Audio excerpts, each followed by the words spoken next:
Testing 1, 2, 3. You should get a notice, bro.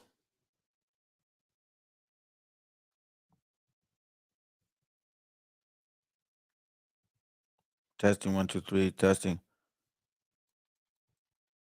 Testing 1, 2, 3. Testing 1, 2, 3. Yep. Testing. You hear that? Let me play some music real quick. Hang on. Yeah, man, real bomba clock and I set the volume 8. This is the music from the my niggas. Yeah, man. Oh, ribby damn, ribby damn. Hey, hey. La la la la la la la la la la la la. You man a tribute from Black Uhuru Ray. Hey, hey, hey.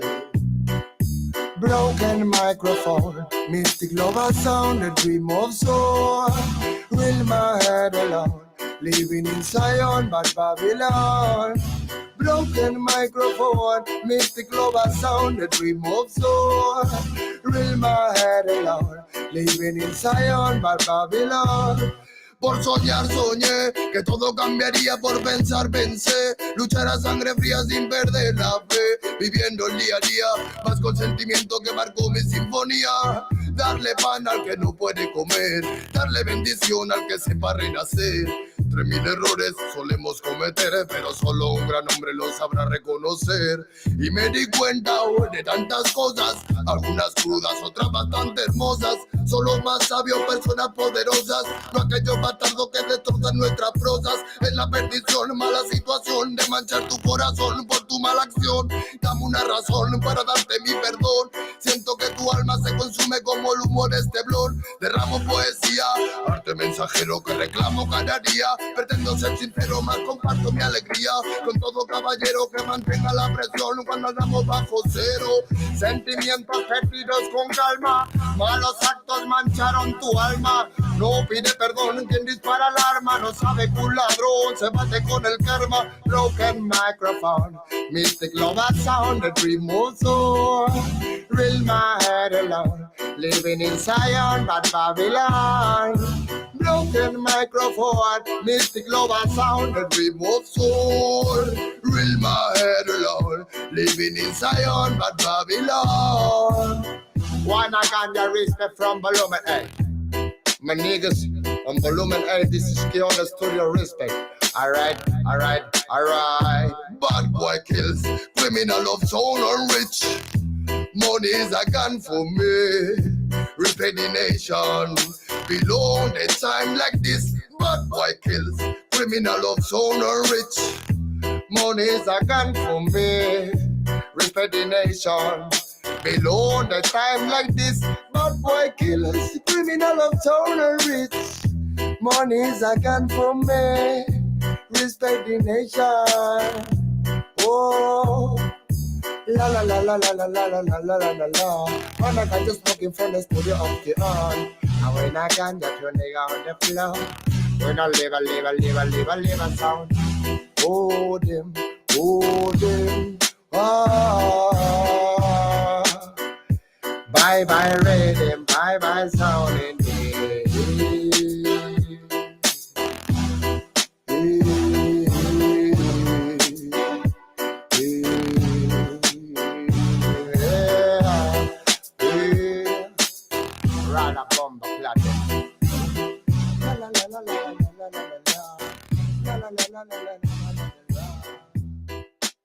Copyright disclaimer.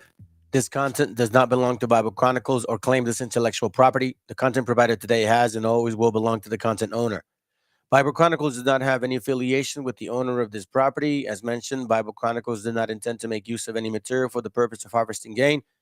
However, Title 17 of United States copyright law states material in use can only be done when it's for theological or general educational purposes, and thus Bible Chronicles believes that this principal material falls under fair use, which honors protection under Section 107 of the same U.S. copyright law. Oh man, family, man, I don't understand. Listen, I'm gonna tell you this something right now. Vladimir, if you're there, bro, appreciate you. You saw exactly what happened, family. So first of all, I appreciate your shalom to everybody. All right, we've been out of service for quite some time because this channel was blocked.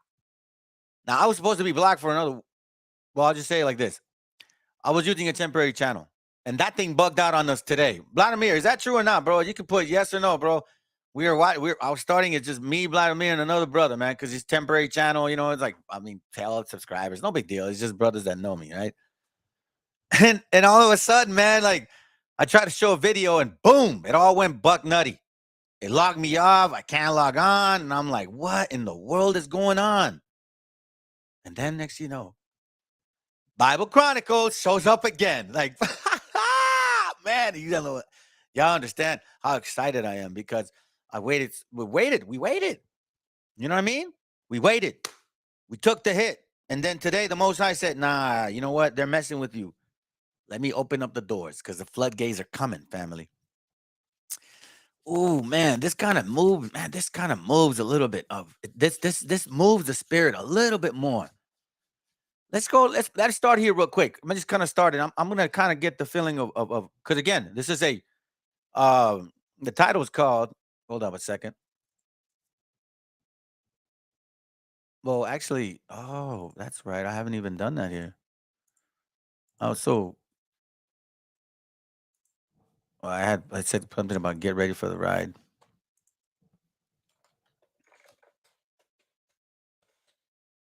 Give me a second here.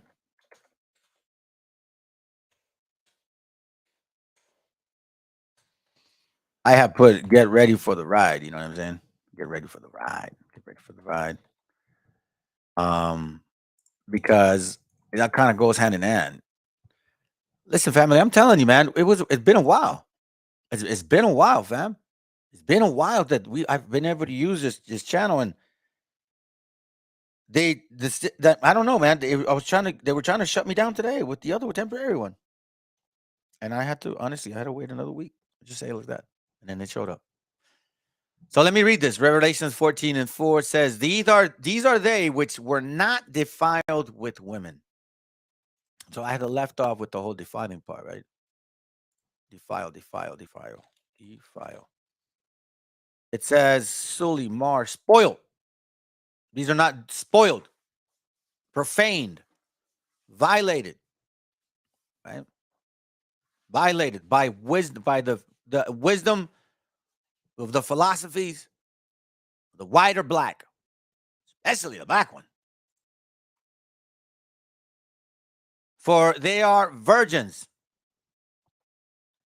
meaning our minds haven't been seared. It hasn't cut through our mind. These are they which follow the Lamb whithersoever he goeth. So my sheep hear my voice. Right? These were redeemed from among men. My boys, fam. Redeemed. What does redeem mean? Redeem. Redeem. Compensate for the faults or bad aspects of something. To do something that compensates for poor past performance or behavior. See that? Why are we being told that it's for everybody? These were redeemed from among men, being first fruits unto God and to the Lamb. And in their mouth was found no guile, meaning we didn't speak foolishly against in regards to, when I think back, man, when I was in these camps,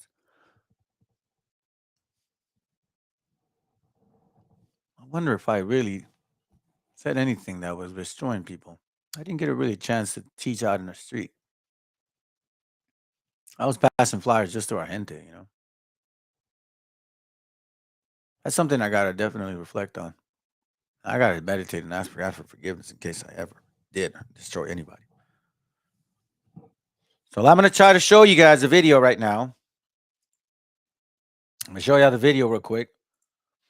Hopefully, Vladimir, we don't get knocked on that one. All right. Hopefully, let's see. Let's find out.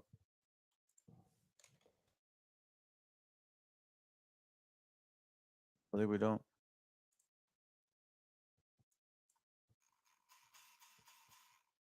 goes. Ooh, Vladimir, you're gonna be happy. All right, family, here we go. Let's check it out. I'm gonna be quiet. Let's listen in 3 minutes.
Leo Africanus was not a white man. We're going to prove it to you, and we're going to read. But right now, let's stick with the reading here. All right.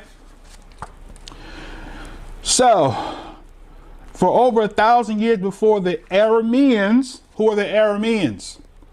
They are one of the sons of Shem, Aram, and Abraham and Isaac and Jacob. So Aram, right? Abraham, Isaac, Jacob came to Canaan. So the Canaanites had the language which is called Hebrew Phoenician. Right? Now,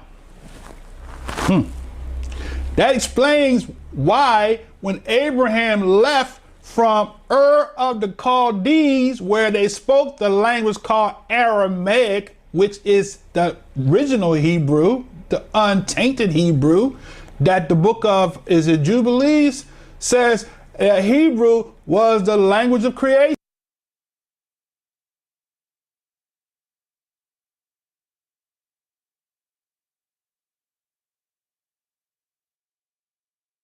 You can't hear me. You can't hear me. Okay, cool.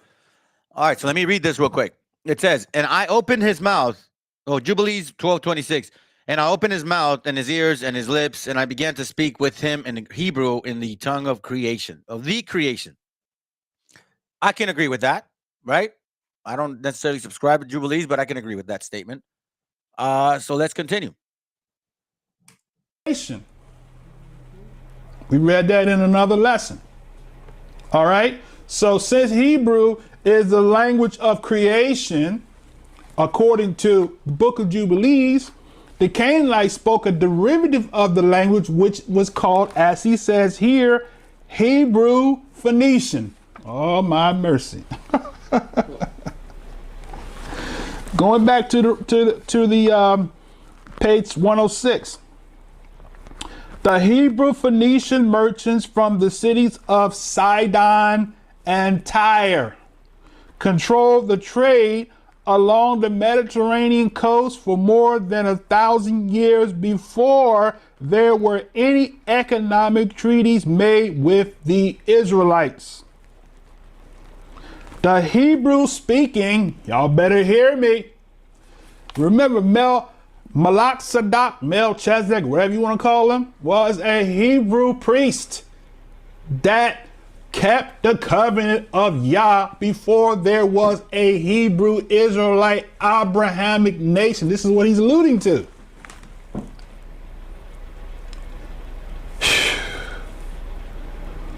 So, all of this hatred towards Africa has no place, because that is a part of our training, came through the African nation, the sons of Ham. Let me get back. So, all right, so Timbuktu family, this is the book Timbuktu. I think I have it. I'll see if I can post it on the Discord. On Discord, I can actually do that. On Telegram, it'll take forever, and it may not. Let me do it. The Canaanites and Phoenicians in Africa. Here, I'll go down to this. Y'all read that. It says, language in which is called Hebrew, Phoenician, or Canaanite was employed in the lands called Phoenicia, Palestine, or Canaan for over 1,000 years before the Aramaeans, Abraham, Isaac, and Jacob, came to Canaan. The Israelites lost their Aramaic language and adopted the Hebrew speech of Canaanites. Okay. The Hebrew Phoenician merchants from the cities of Zidon and Tyre controlled the trade along the Mediterranean coast for more than 1,000 years before there were any economic treaties with the Israelites. The Hebrew-speaking Phoenician Canaanites established the greater city, Carthage, at Tunis in North Africa. All the Canaanites were black people. I think we actually have proved that. This guy, what he's saying is basically he's using Judges 3:5, fam. That's what he's saying. They are supposed to train us. It was meant to be that they're down. We don't got no problem with Africans. That's what he's talking about. Judges 3:1, it says, now these are the nations which the Lord left to prove Israel. So, for example, brothers that have gone through those rooms, man, that's technically proving Israel. Okay? Even as many as Israel had not known all the wars of Canaan, meaning that we weren't a warrior-like mentality people, bro. We are men of the 10. All right? Only that the generation of the children of Israel might know to teach them war at the least such as before knew nothing thereof. And it says here, remember, nothing thereof, meaning we had nothing, no knowledge of wars or nothing like that. Nothing. Namely, 5 lords of the Philistines, and all the Canaanites, and the Zidonians, and the Hivites that dwelt in Mount Lebanon, from Mount Beth Harmon unto the entering of Hamath. Okay? So now it says here, we knew nothing thereof. So then what is this about black folks going, Deuteronomy 7:6? For thou art a holy people unto the Lord thy God. The Lord thy God hath chosen thee to be a special people unto himself, above all people that are upon the face of the earth. You see, we're the fastest, strongest, quickest. That's not true. I'll prove it. Deuteronomy 4:38 says, to drive out nations before thee greater and mightier than thou art, to bring thee in, to give thee their land for an inheritance, as it is this day. Our strength is wisdom. Deuteronomy 4:6. That's all we care about, fam. Keep therefore and do them, for this is your wisdom and your understanding in the sight of the nations. It didn't say, you know what I mean? I'm going to give you weights and muscles, and you know what I'm saying? You're going to run fast, bro. People are going to be like, yeah, you're the fastest one in the world. No, we're not, fam. Sorry to tell you. We're not the fastest. We're not the strongest. We're not the quickest. Now, we're not the slowest. They're not, you know what I mean? But some of us do have those abilities, but it's not as a nation. We're not, man. We're take it easy type of people, bro. We just want to take care of our families, work hard, and serve the Lord. That's it. It says here, which shall hear of these statutes and say, surely this great nation is wise and understanding people. So that's what our wisdom is, fam. Nothing more, nothing less. I don't know what you guys want. I understand. You know what? And I'll tell you something. Sometimes I wonder about you brothers and sisters that are in these camps and they're like, hey, yeah. All right, I want to show you what they're teaching you guys, man. I'm going to show you what they're teaching you guys. They're literally teaching this, okay? One West Camp, IOIC, Sakari, GMS, ISUPK. This is how they go, fam. You guys know the spiel. Hey, Ak, you walking in the street. Hey, Ak, what you doing? Oh, yeah, cool. My name is so-and-so, man. Hey, let me ask you a question, man. Can you see yourself on this chart? Excuse me? Yeah, you see yourself on this chart. You know, Hispanic, black, whatever. All right, so based on that, Ak, you are of the tribe of so-and-so. Okay, cool. Sounds good. All right, now you see this picture here? White Jesus, black Jesus. Okay, which one's Christ? Oh, the white one. Okay, you know the Bible says otherwise. Oh, okay. Revelation. Let's go. I'm not gonna debate it right now. I'm just gonna be like, read it. Revelation 1:14. It says, his head and his hairs were white like wool, as white as snow, and his eyes were as a flame of fire, and his feet like unto fine brass, as if it burned in a furnace. Without knowing, assuming history and all these things, they're like, well, yeah, this kind of makes sense. You know, like dummies, right? Hispanic people, we tend to follow others, and that's just the way it is, man. You know, it sounds like, oh yeah, it could be woolly hair, dark skin, because we don't give a damn what the Most High looks like. That's the thing. And see, these Canaanites understand that. They know our spirit, fam. They've studied us more before we studied them. So now we know the woolly hair, the brown feet. I'm sorry, no, I'm not done.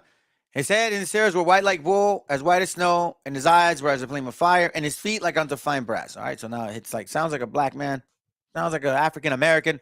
Yeah, you know what I mean? The Most High, we see pictures, fam. Oh, don't we see pictures of them? Oh, wait, let me just show you. I know we're visible people. All right, because, he don't look like him, right? The Messiah don't look like this guy. That's Jesus.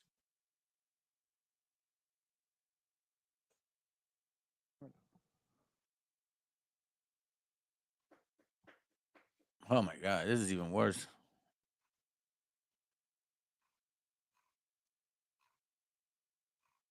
You can see it. Hold on, let me see. Oh, yeah, look at this. Boom. Look at that, fam. His head and his hairs were white like wool. They have a picture right there. Who's not going to fall for it? This is all Nate wishing he had muscles like that. See that? You see it. Black Jesus. Okay, cool. So now they say that, right? They say that. Nah, okay, man. Yeah, man. And the curses, man. You know what I mean? The white people. Yeah. They did this. They did that. Yeah, you're right. Because school told us that that's what white people did. We're not lying. It's true. That's what we were taught, right? You walk in those rooms, you're like, okay, man, you know what I mean? By the way, they check you thoroughly, bro. They'll even check your underwears if they could. If they could, like, do a colonoscopy, they probably would. Seriously, fam. At least what I see, man, they said they have faith in the Most High. I don't know what kind of faith they have, but they have to search everybody thoroughly. Even the white man that's getting shot up in the churches, man, they're still not even having securities. So you walk in, you start falling for the whole thing. And then they say to you, hey, you ever understood this? And they go to 1 Corinthians 15 and verse 50. They talk about this, but they don't tell you directly, fam. It says, now this I say, brethren, that flesh and blood cannot inherit the kingdom of God. And doth corruption inherit incorruption? Behold, I show you a mystery. We shall not all sleep, but we shall all be changed. Then it says here, here's the point. Here's a kicker. In a moment, in a twinkling of an eye, at the last trump, for the trumpet shall sound, and the dead shall be raised incorruptible. Now, we're like, okay, Ox, what's that mean? It means that we're going to have heavenly bodies. You know what I mean? That's why you got to repent and this and that and blah, blah, blah, and whatever. Okay, cool. Then it says, and we shall be changed. Now, you are new. You're not going to ask about all of this because it makes no sense to you. But see, this is witchcraft. And we shall be changed. Okay. Okay. Sounds good. Then later on, fam, they throw this at you. The whole time hinting, yeah, you know, you were once black. You were once black. They don't tell you directly. They tell you in classes. But they don't say, yeah, man, you know, technically you look like us. But they do say that we mix with the other nations. They didn't. And that's why you look like a degenerate gene, which means you have to, you're a corruptible body. So don't worry about it. When the Most High sends his son, we'll become incorruptible bodies, because then you'll be changed. Changed into what? Like, changed into what? You know, you start wondering, like, changed into what? His is it. This is their doctrine, fam. So if you don't subscribe to this, you're not getting salvation in those rooms. It says, Philippians 3:21, who shall change our vile body? Meaning you Hispanic, you ugly spick, you woolly-less, you know, I don't know what you can imagine, bro. Like, literally, right? We mix with the other nations. Let's put it this way. IOIC, GMS, everybody, all those West camps, they talk down to the white man like they're dirty, filthy. Well, guess what? Don't they say that we mix with them? Gotta listen to the words, subliminal messaging. So they say that the white man is horrible looking. We mix with them, and they didn't, but yet they look like the Hamites. Makes no sense. But anyways, stick to the point. Then it says, who shall change our vile body that it may be fashioned like unto his glorious body? Wait, hold on. Hold on. Let's go back. Revelation 1:14. That's why they pushed it so hard. Like, that's why this is the entrance of them. Like, they go, yeah. Christ looks black. Look, his head and his hairs were white like wool, right? Yeah. And white as snow. Who's got woolly hair? Yep, they do. Okay. Samoans do, by the way, too. Anyways, and it says, and his feet like unto fine breast. Yeah. As if it burned in a furnace. You see, bro, look at my skin. It looks like I'm black. So the Messiah looks like that man over there with really dark hair, and you're like a dummy. You're like, yeah, you're right. This makes sense. Because you don't read Hispanic, let alone the native. Y'all got some problems. Seriously. I thought, wow, a problem, man. Shoot, you guys got a lot of work to do. I'm just going to be real with y'all. Fine, brass. We believe it. We see it. We're dummies. Okay, cool. Okay, now. I'll tell you what they do, man. 1 Corinthians 15 and 52 is what they really mean to say. All right, so the Messiah is black. They say he's black. In a moment, in a twinkling of an eye, at the last trumpet, for the trumpets shall sound, and the dead shall be raised incorruptible, and we shall be changed. Changed into what? I'm going to show you right now, fam. You're going to change into this. Philippians 3:21. Who shall change our vile body? You Hispanic, you skinny, short Mexican, right? You spick, beaner, wetback, that you can't jump high, can't run fast. You're fat, you're round. You mix with the other nations. This is something that Nate the Snake from IOIC said. And the Most High will hold me to it, because I know for a fact I'm not lying. Then it says, who shall change our vile body, that it may be fashioned like unto his glorious body? Whose? The Messiah. Saying, what does the Messiah look like in their eyes? Black. So in order for you to get salvation, you got to be black, a flying saucer with a black man driving it around. That's exactly what their doctrine is, family. That's their doctrine. And you know what? We got to get rid of that doctrine, okay? Because they're literally standing behind this. Oh, look, look, the Messiah is black. Okay, cool. Yeah, you look, we're going to change into heavenly bodies. Okay, well, what are we going to look like? What are we going to look like, Judah? You're going to look like me with that frizzy wool and that dark, rich, black skin. Family, if that's what your salvation is for, I hope to God he got mercy on you. I really do. I know you guys may want to say, oh, yeah, this guy's controversial. This guy's a racist. Really? How come it's okay for you so-called black folks to call out the white man all the time, man, and call him vile stuff, which I don't give a damn. Y'all can do whatever you want. That's, whatever. But yet when we bring truth to you, then all of a sudden we're offending you. Then you get sensitive. You see, there's a difference between people that actually act and people that just talk. Y'all talk. Okay? Your marching don't mean nothing. Because the white man's allowing you to do that. So all of you in there that thinking like, we're Israel. You're not. Every single reply that you guys ever do replies with a picture. How about not reply with a picture? How about just say, you know what? Maybe the Most High ain't black. I know he's not white. How about do that? Can you? What if the reality, what if a Mexican dude came down, bro? What would you guys do? Let me ask you a question, family. If a so-called Hispanic looking man, or as a matter of fact, an Asian looking man came down, bro, you think they'd believe? That's a question to ask. If an Asian looking Jesus came down from the sky, would they believe? Oh, you guys got offended? Oh, I see. Yeah, you see, I'm telling you, fam, because my feed kind of tells me when people jump on and jump off, right? So it's like, you got offended. Listen, I'm telling you, if the Messiah was a Asian man, would black people have this much faith and go hardcore and say, yeah, we're the church of Israel? Would they? No, they would not. It has to have an image. It has to have an image. And I don't understand why. I mean, I do, but I don't. Because we're told not to. We're told this right here. Exodus 20:4, it says, thou shalt not make unto thee any graven image. Boom. Hey, good morning, Eastside man. Oh, by the way, bro. Yeah, man, we got shut down, bro. We got shut down because I was like, talking about that thing.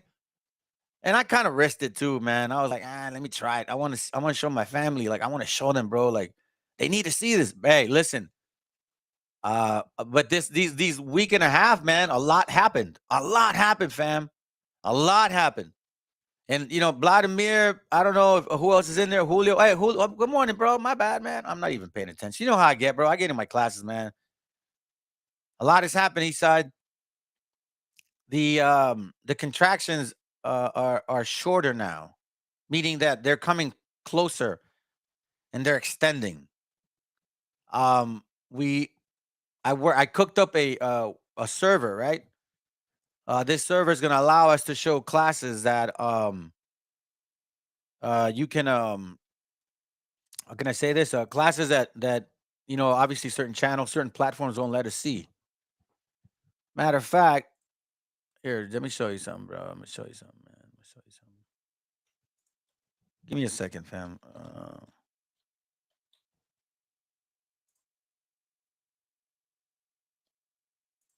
Here's if you get a chance, bro, if you got Discord, sign in, right? My server's called 144K is woke. And you'll get to see certain things that, certain platforms don't let us, bro. So every now and then, what I'll do is I'll run this channel for 30 minutes, let everybody come on, and then boom, we'll switch over. If you guys want to see, because there's certain classes I want to do that I know I can't, and as you know, what one of them is, I already got whooped on, so I'm learning my lesson. But anyhow, with that considered, yeah, man, we're happy to be back, bro. Obviously, man, it's wonderful. It's a wonderful. Oh, and you know what happened this morning, right? So I was using a temporary channel, and brothers can attest to this. I was using a temporary channel, and all of a sudden, that temporary channel didn't let me play the video that I just played. This one, it literally froze on us. It froze on us. It didn't let us play it, and then the computer logged me off. I couldn't log on. I'm like, what in the world is going on? So I go and log on to like thinking, well, maybe let me see it, maybe, because I had another week left to wait, and then bam, the Most High, bro, he went out and fought for us. He literally said, nah, you're not gonna shut this guy up. We're going to push the truth no matter what. It's an amazing experience, fam. And, a couple brothers on this before right now can attest to that. Because we're like, what the hell happened, man? And there was a background noise, and it was crazy. It was all of that, man. I'm telling you, it's beautiful. It's beautiful. Anyhow, well, you're invited, bro. So, you know what I mean? Anyhow, let me continue with the class. So let's see this right here. Let me bring up the scripture. We've been told this, right? Thou shalt not make unto thee any graven image. Any graven image. And I think it was you, Eastside, that gave me that scripture in Isaiah 41, man, if I'm not mistaken. I think it was you, bro. I think it was you. Where is it? I wrote it down. Oh, wait a minute. I did my precept. Hold up, man.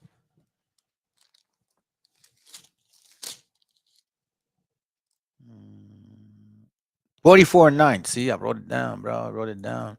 Isaiah 44:9 says, "They that make a graven image are all, not some, are all of them vanity, and their delectable things shall not profit." But this is a Canaanite spirit. Let's continue. As the Hebrew speaking Phoenicians, and it has a parenthesis, Canaanites, established their greatest city, Carthage at Tunis and North Africa. All the Canaanites were black people, Mr. Hebrew Israelite. Esau the white man, because Esau married the Canaanites. The doctor said all the Canaanites were black.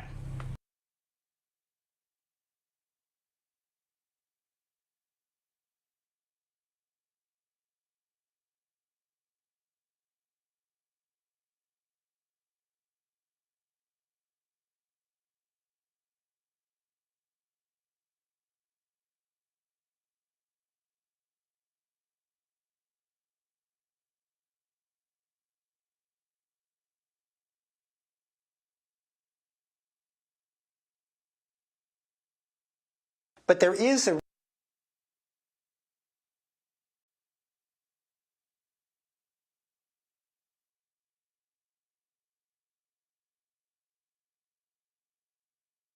real effort to redefine anti-Semitism to mean essentially criticism of Israel. Now, they don't say that explicitly. They say, oh, you're demonizing Israel.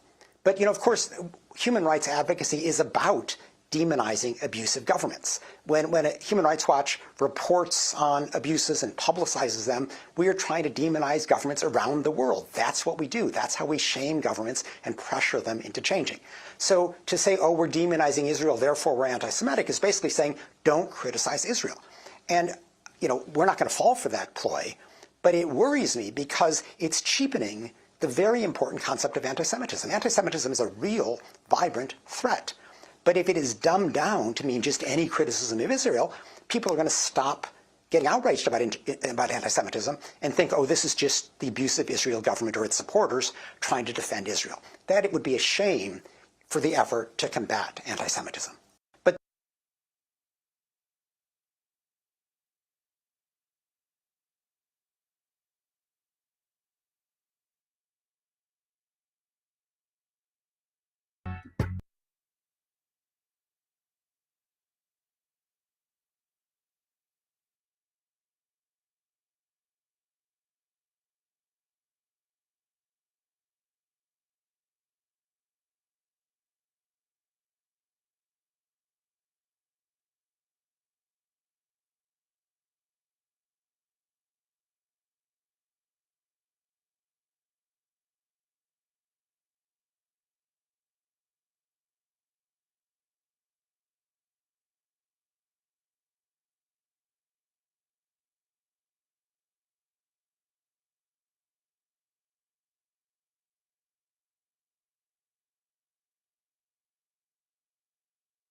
damn it. Oh my God, dude. Thank you.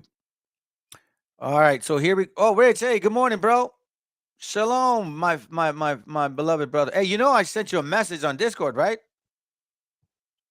Hey man, hey Rich. We were shut down because I guess I had said, the bump skippity bump stuff.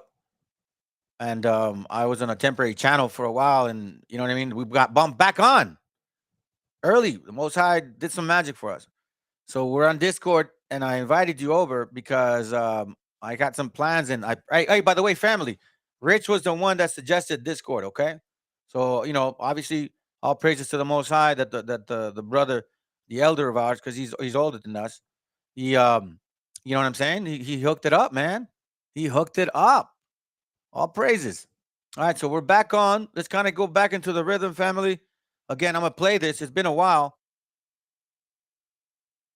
I'm gonna play this. It's been a while. Okay. It's called "Exposing the Black Converts." Today's vein is gonna be about that.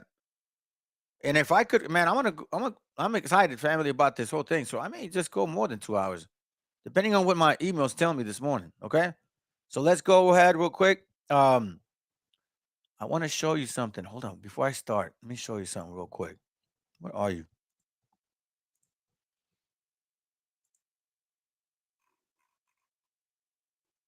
Is this it? No, this isn't it. Oh, yeah, this is it right here. Okay, fam. I want y'all to know that this is why I have a phone number up here. Okay, this is not just for showing face to be cool. Hey, look, man. No, we're building. We're building brotherhood. Okay, we're building brotherhood here, and some of us are actually keeping the commandment, which is this one. Because you guys need to understand, if you are righteous man and you want to keep the laws of God, you got to go out of your way to apply all the laws, especially this one, Malachi 3:16. Then they that feared the Lord, let me read it again. Then they that fear the Lord, okay? So if you fear the Lord, it reads, spake often one to another.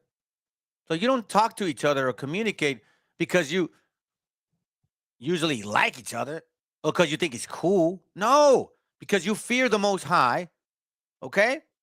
And the Lord hearkened and heard it. Now, I'm going to tell you something. The Most High said he hearkened and heard it. You know what that means? That means that of everything he was doing, he said, wait, hold up, what? Let me listen in. What are they saying? And a book of remembrance was written before him, meaning the angel was writing what we were talking about. As right now, y'all are listening in. Every single one of you, Vladimir, Estudiante, Julio, Eastside, Rich, and whoever else. You have a book of remembrance, and they're writing this down right now. Now, if y'all go out of your way and build a brotherhood, because it's not just YouTube, it's literally like, and that's what I've been trying to do, fam. So us brothers, we're like reaching out.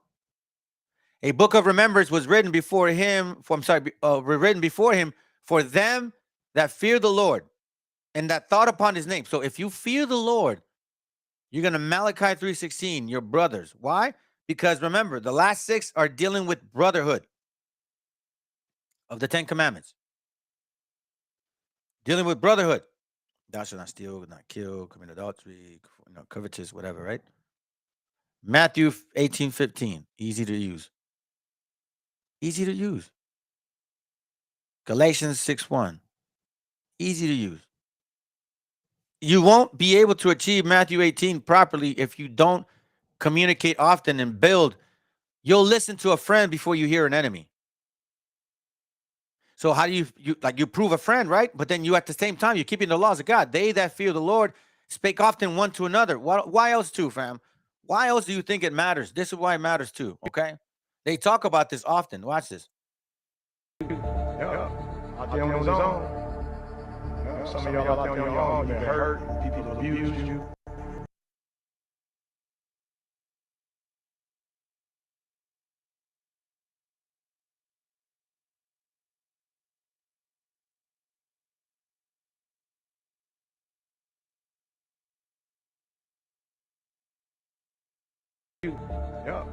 Out there on his own. Yeah, some of y'all out there on your own. You've been hurt. People abused you. Yeah, you out there on your own. Look, it's about 20 of them. Yeah, he trying to. Look at him. He getting tired. Look at him. Tired. They coming. They ain't going nowhere. He can't even fight now. Now he just screaming and moving back and forth. Look at him. Yup. They like, got him. Yup, got him. Yup, look at him. He on the move now. Yup, he backed up now. Ah, the duel. The duel. Yup, the duel. Yup, the duel. 20 against 1. Yup. We all need somebody, y'all. We all need our CJ. Yup, we all need somebody. Look at my man. They about to take my man down. Yup, they about to, oh, look at the strength. He got strength back now. He saw it like, uh-oh. Uh-oh. Yeah.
All right, so check it. Thank you. I'm gonna have to just kind of figure this out on how to unmute myself often, man, because I keep make I'm just back on in this. Hold on a second. Right here. It says the rapidity which color changes is seen in English colonies of North America. It is not 250 years since the very first colonists arrived from Britain, in a much shorter time since the ancestors of most of the present New Englanders crossed the ocean. And yet they have lost the clear complexion of their kindred beyond the waters. You see that, fam? So that means they were mixing and acquired much of the hue, meaning color, of the southern French and northern Spaniards, so that if any assemblage of each nation were placed side by side, there could be no difficulty whatsoever in distinguishing them by their complexions alone. Now, watch this. With respect to intermixture with Indians, meaning our gente, we know as a matter of fact that it never took place. Now, why am I reading this? Why am I showing that? Because of this, fam. All right. So now, watch. I'm going to show you this real quick.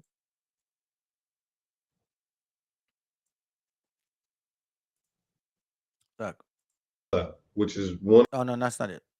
Here, I know what I'm gonna do. Spirit. And then the Most High said, out of each of you has called his son. The Israelites that have been into captivity. Give me a second. Let me find it. Whether people comprehend it like it or not, of Israel. Jacob, if you by fire. All right, fam. So listen to what he says. All right, listen to what he says. Who are the Israelites? Who are the real Israelites? The real Israelites, according to the book, if you go back, it started with Isaac. Jacob. Started with Jacob. Excuse me. Jacob had his name changed to Israel. And then out of him come the 12 tribes of Israel. And these are the Israelites that went into Egypt. And the Most High said, out of each of you has called his son. The Israelites that have been into captivity, whether people comprehend it like it or not, the actual melanated people of this earth, especially those of us who are on this side of the pond, who have been brought over here in the slave ships and then scattered throughout the Caribbean, we are the original Israelites that the Bible speaks about. So you agree with Bishop Nathaniel on that? I do. And it's because, he connected it to scriptures that said that we would be brought over in ships and all that. Mm-hmm. That's your justification as well, or? And again, well, also now an Israelite today is one that's not born of the flesh, but of the Spirit, one that is born again. And born again is by receiving the Holy Spirit as well. So I don't stop there. I started there to go up to this point because we as Yehudims are charged to not only be lights. Say that again. Yehudims. What? He says they are charged. Okay, watch. That means those of us of the tribe of Judah. And Judah is just not one tribe. Judah consists of Judah, Benjamin, and Levite. They were the ones who stayed in obedience with the Most High Yah, but the 10 tribes that defected, they scattered up through the northern countries. And so an Israelite today, it would be very hard to say that Israelites today are only black people or melanated people. You can't do that. The only way you're going to be able to find out when someone is a true Israelite is if he gives them his Holy Spirit. You see how that's witchcraft and confusing, fam? Right? Okay. He's supposedly black, right? Watch this. Now, I've been saying this for some time. Here it goes. Sakari. Which is one and the same, a distinction without a difference. Watch.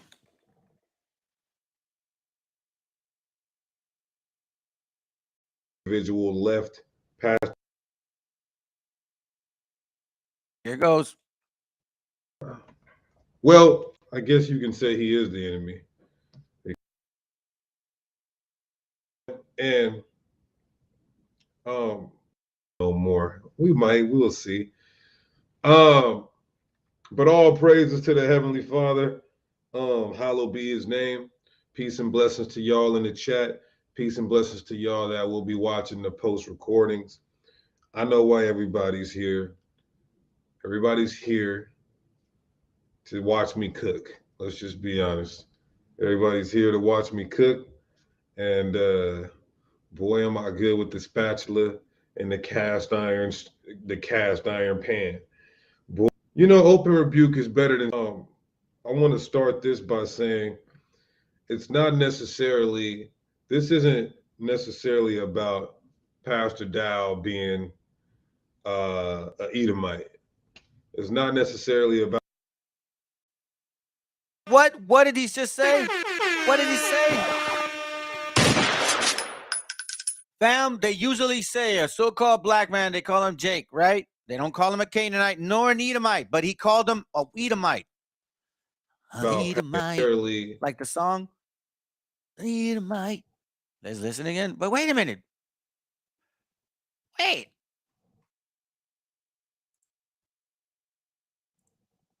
You telling me that even he could be an Edomite? You telling me that they mix? Well, not they too, but they, in a sense, because they both have babies. You mean to tell me that a black man is Esau? You mean to tell me that out of this group, there's a good chance that 50% of them are Canaanites and 50% of them are Edomites? No. No way. I don't. Let's find out, fam. This isn't necessarily about Pastor Dow being an Edomite. Pastor Dow being an Edomite.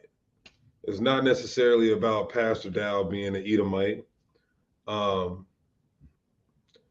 You know, this is more about the false doctrine that he teaches and the trusting his enemy, like the Bible says, never trust thine enemy.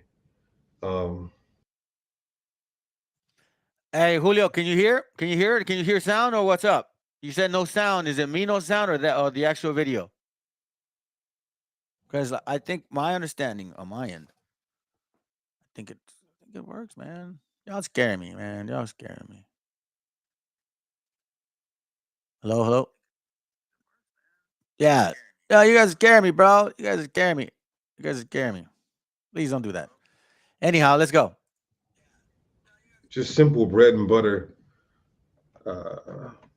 Well, I guess you can say he is the enemy because he's an Edomite, but hypothetically, if he was an Israelite. Hey, you see that, fam? Because the dude looks black, he's kind of having a hard time wrapping his mind around, like, well, technically he's an Edomite. You know, watch this. This is funny, dude. Look. Well, I guess you can say he is the enemy. Well, I guess you can say he is the enemy. Because he's an Edomite, but. Because he's an Edomite, but. Remember, you know how they go and say, hey, I need 200 million souls that need to pay for this before I talk to you or come to the table. That's what they say, fam. That's what they're saying.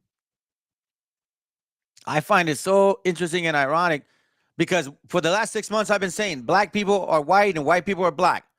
Y'all been mixing with them for centuries. I mean, since the Phoenicians went into Europe, that's why I was saying y'all are calling yourselves the Russian icons. You ruled Europe. Not you're giving it away. So guess what, families? Finally, somebody, one of these camps bent the knee. Y'all bent the knee, fam. And you guys are being put to sleep because as the movement is so-called movement, right? Of like Black Hebrew Israelism, all of this stuff, right? They're being blind to the fact of who we are because nobody is saying anything about so-called Hispanics. We're going through the curses literally in our face 100% of the time, 24/7. But yet we are not the Hebrews. The black folks are. If we were, let's say, one in the same family, I would not have a problem. But we're not. We have solidified that there's been a mixture, and that's why when we came in being told, you guys silly doves. So now think about it. You guys have black folks telling you so-called Hispanics that you're a silly dove, and they're the Edomites. Oh my God. Hey, listen, fam, you have no idea what this means. This is like the Black Hebrew Israelite dam, all that water supposedly they were holding. I just saw a crack right here, and the water goes psst, because you guys have no clue what's going on the back end. This weekend said and changed. A lot happened, family. Those brothers that you guys were watching regarding certain topics that were pushing back Canaanites, it's coming back. That's why I was saying in my last class on the other channel, which, a matter of fact, you know what? I'm gonna share that one because y'all got to see this one, man. In case you missed it.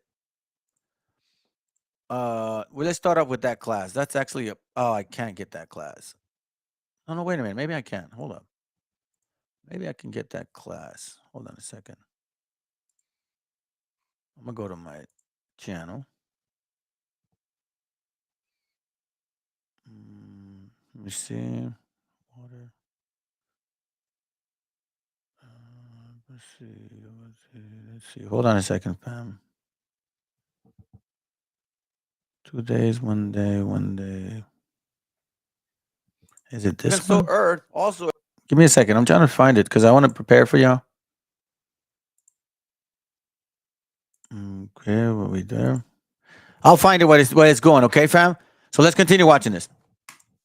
Hypothetically, if he was an Israelite, it's the trusting of the enemy. It's his breakdowns. It's his doctrines. It's the leading astray of the Israelites is what it's about.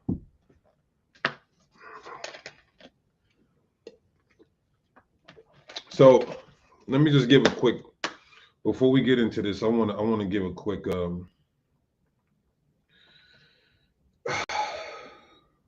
not necessarily breakdown, but testimony. I want to give a quick testimony. Make sure y'all hit that like button. Make sure y'all hit that like button. So some time ago, someone with Pastor Dow, someone who was in Pastor Dow's ministry, his ministry's name is Straightway. His ministry's name is Straightway. And the brother left this group for some sinister things. I won't say what exactly this individual left Pastor Dow for, but it was some very, very sinister, deviant things. But I won't reveal specifically. And he came to Sakari leadership, the individual that removed himself from Pastor Dow's congregation. Brother Jerome, Shalom, Phoenix, Arizona in the building. Thawada for the super chat donation, greatly appreciate you. And so he came to Sakari leadership. I see some of y'all in the chat trying to guess what it is. But anyway, this individual came to Sakari leadership, and he attested to the fact. All right, fam, get a hold of yourselves. So now, IUIC, GMS, and all of you that sit back in the pulpit and tell certain people, yeah, Edomite, yeah, you Hispanic conquistador, you wetbag, yeah, that's what you said, Nate the Snake, okay? You got black people that are white. So you Hispanics and Native Indians that are in these stupid camps, and then you're letting black folks talk down to you, you realize that you may be actually letting a white man talk down to you, let alone a Canaanite. And they're the biggest enemy of the Israelites. But no, y'all want to be black. Are you not watching the man that was talking? Because that's the class that I'm going to put up after this. Watch. Here we go. Let's listen in. I haven't been lying, family. The Most High has a way of doing things. He literally takes months for y'all to see it. This was 6 months ago that I kept saying it. Yo, man, they've been mixing. They've been mixing. We had other brothers that have been saying it too. They've been mixing. They've been mixing. The Canaanites. And you guys didn't want to listen. You guys didn't want to pay attention to brothers that have been putting in the work. Not the fake ones that were fighting against the brothers that were putting in the work. And then all of a sudden now they want to pick it up. No, we're talking about the ones that have been doing it for years. They've been paving the way, fam. They've been paving the way. And then finally now, the dam has cracked. Let's go. He attested to the fact that Pastor Dow's paternal grandfather is, in fact, a white man.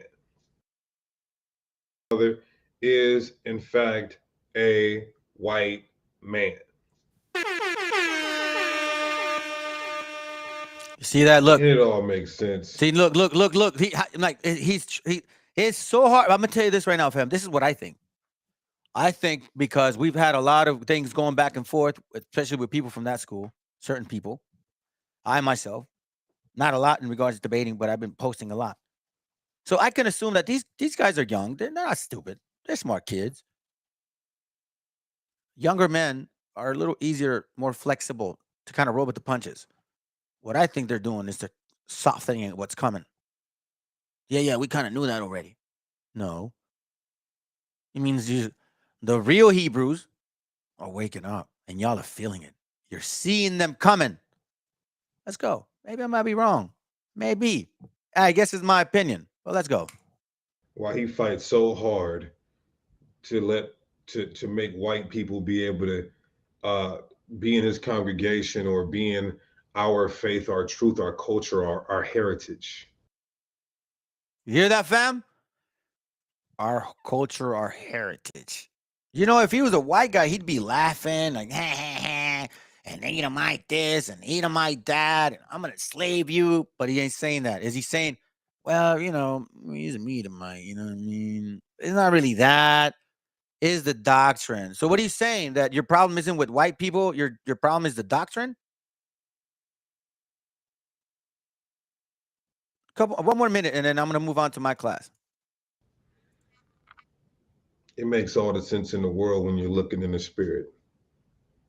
That's why 1 John chapter 4, verse 1. Really? When you're looking in the spirit? Really? How long has Pastor Paul been around, fam? For years.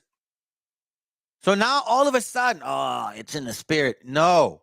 You see, the real prophets have woken up. And we've been discerning this for time. Others longer than us babes. The water is broken, fam. The water. And then that the water broken too. Because he don't know what he's talking about. Anyway, let me go into my class. Oh, no, I read you guys this before. Going to my class, fam. Going to my class. Where's the video at? Here. You guys didn't get to see this because it was on a temporary channel. For you brothers and sisters, like, again, I got shut down because of sleep. Certain things I said. All right. So I'm going to start right here. It's only an hour, fam. And it's regarding the topic in hand. Let me see if it's the topic in hand. Yep. I'll show you this right here. Okay. Where are you? I think it's this one. Okay, let me see. Yep, here it goes. All right, I'm going to be quiet. It's about an hour long. All right, fam? Here it goes. Hold on. So now, why am I going with all this? Where am I going with all this? Watch this. I'm going to show you something. Let's go to 2nd Ezra now, chapter 10. Because you guys had to remember that Israel, our people, the way that the Bible explains it, right? Wisdom is as a woman. And Jerusalem is our mother. Okay? Verse 1, and it says, and it so came to pass that when my son had entered into his wedding chamber, he fell down and died. Okay? That's part of chapter 9. Y'all can read it after. Then we are overthrew the light. Let me just get to the point. Foolish woman. Okay, here it goes. Well, I'll just read it. Then we overthrew the lights and all my neighbors rose up to comfort me. So I took my rest on the second day at night. And it came to pass, and when they had all left off to comfort me, to the end that I might be quiet, then I rose up to my night and fled, and came thither into the field, as thou seest. And I do now purpose not to return into the city, but here to stay, and neither to eat nor to drink, but continually to mourn, to fast until I die. This is a mother who lost her son. She don't want to live no more. Okay? She doesn't want to live anymore.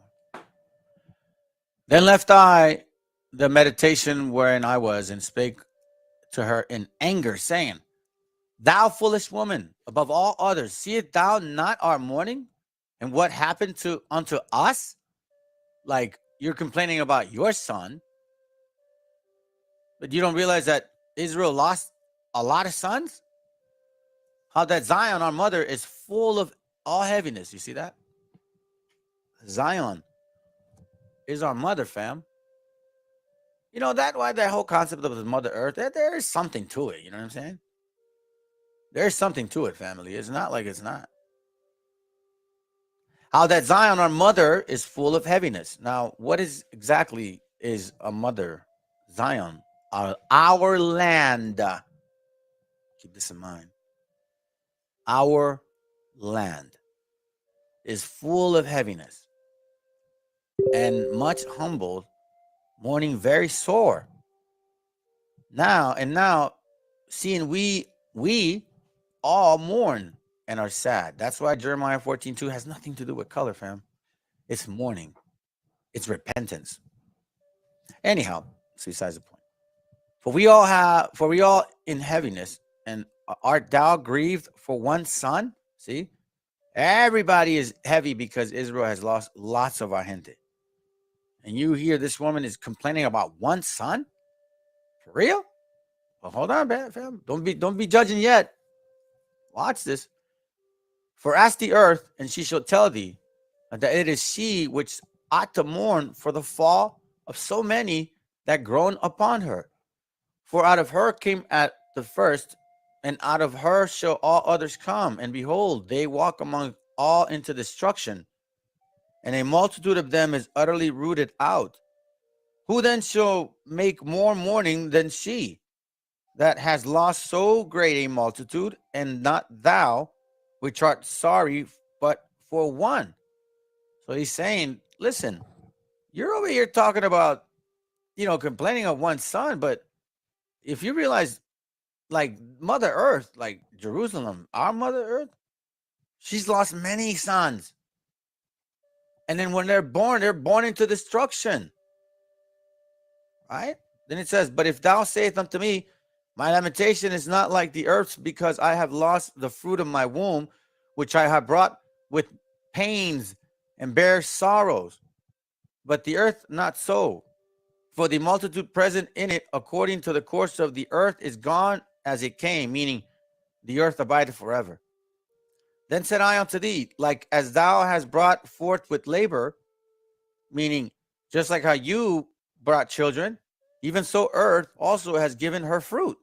So earth does too, namely man, ever since the beginning unto him that made her, meaning out of the dust of the ground. You see that, family?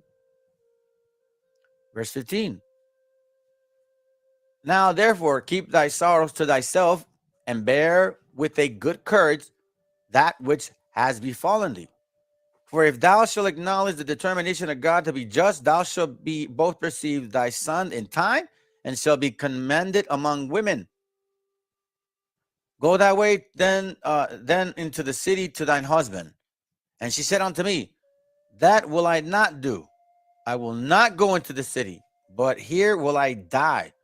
So I proceeded to speak further to her and said, do not so, but be counseled by me. For how many adversities of Zion? Be comforted in regard of the sorrow of Jerusalem. This right here. For how many adversities of Zion? Okay. I'm gonna come back to the scripture. Ezra 10:20. Let me write that down in case I forget. Because you know me, I'm getting a little viejito, man. Second Ezra 10:40. All right, we left in 2nd Ezra 10:40. Okay. And how many are the adversities of Zion? Let me read it again. Do not so that be counseled by me. For how many are the adversities of Zion? For how many are the adversities of Zion? Be comforted and regard the sorrow of Jerusalem. Okay. Watch this.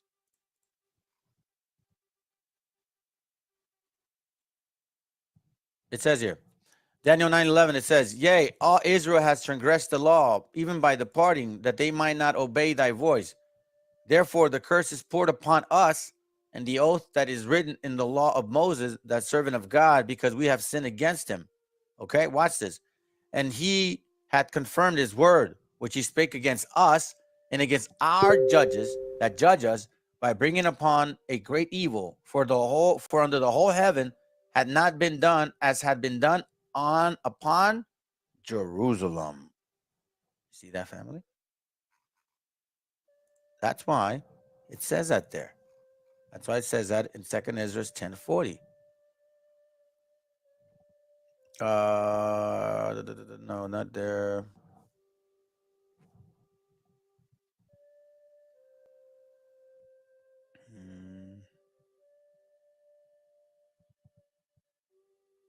Oh my God, I can't believe I missed it.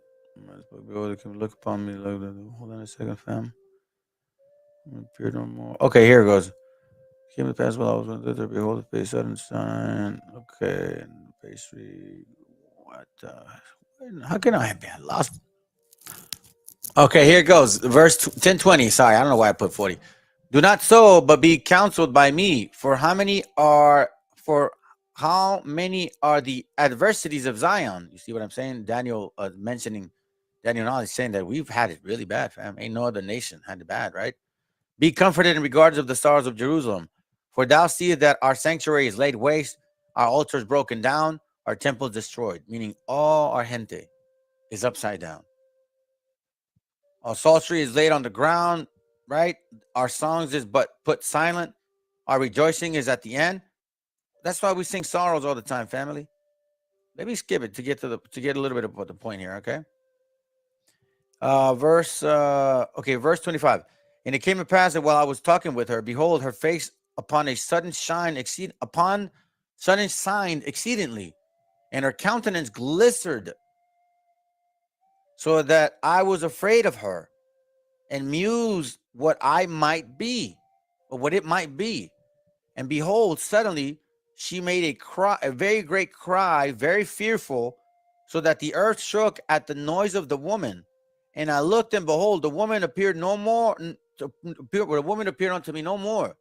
But there was a city builded, a large place showed itself from the foundations. Then was I afraid, and cried with a loud voice, and said, where is Uriel the angel who came unto me at first? For he had caused me to fall into many trance, and my end is turned into corruption, and my prayer to rebuke. All right, so now the brother's like, holy man, what the hell? I literally just saw this woman turn into this city. Yes, fam. All right. Now, that's the reason why I read that. Remember that. The Most High sees Jerusalem as a woman, as a mourning mother who lost a child. His mother lost a child. Jerusalem lost its children. We are the children of Jerusalem, fam. We are the Hebrews that belong to that land. Now, some of y'all believe that the land's over here. Some of y'all believe that the land's over there. I'll tell you what I believe. I believe that we must keep the laws of God and keep it as basic as possible, because those things will not be salvation. Knowing that you are a Hebrew, keeping the laws of God, having faith that the Most High will forgive you for your sins if you examine yourself and are disciplined like the way the Messiah taught us, because he only came for the house of Israel. Hint, hint. Ask ye now and see whether a man doth travail with child. Verse 4, Jeremiah 30:4. And these are the words that the Lord spake concerning Israel, concerning Judah. For thus saith the Lord, We have heard a voice of trembling, of fear, and not of peace. Ask ye now, and see whether a man doth travail with child. No, a man does not. Wherefore do I see every man with his hands in his loins, as women in travail, and all faces are turned into paleness, as women in travail, as women in travail. Alas, for the day is great, so that none is like it, so that none is like it. And it is even the time of Jacob's trouble, but he shall be saved out of it. That's another topic, fam.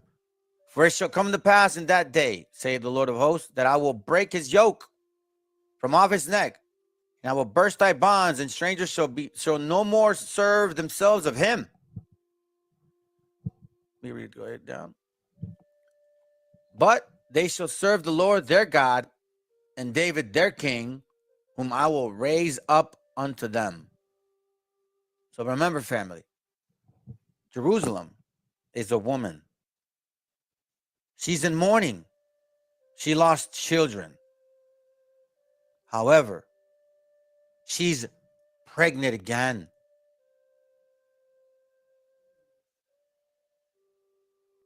And this awakening of our people is the contractions. The laws are the foundation to recovery, Vladimir. I'm glad you say that, brother. Because the laws are the foundation of who we are. That is our heritage. Okay, I'm going to come back to Jeremiah.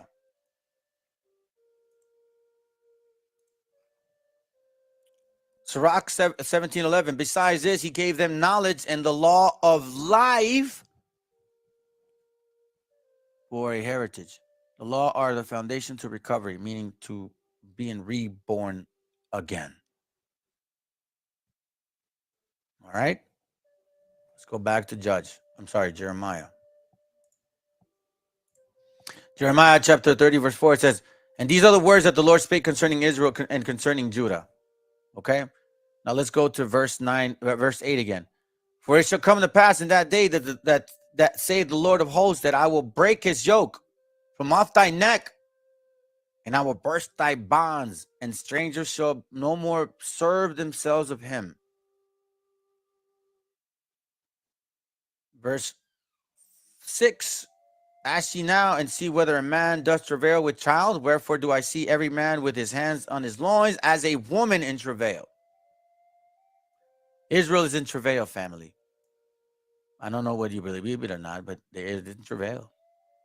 You see, our gente has known that we were Israelites, and then it died. Years later, it came again, and then it died. Then it came again, and then it died. And like some laborers, some women have difficulty, labor difficulties, right? And remember the movie, the Herod, where he's trying to kill the Messiah? That's also applies to us, fam. Herod is a nation of people. The Messiah is a nation of people. And Herod trying to destroy us at our birth. We're not born yet because the contractions are starting to show. I will tell you this, family. I have 4 children. I've seen every single one of them being born, and I've experienced these contractions. And right now, Jerusalem is in travail. The contractions are shrinking. The time in regards to when they come, and it's becoming more intense, family. I don't know if you know this, but I see it coming. 2 Ezra 16, verse 36.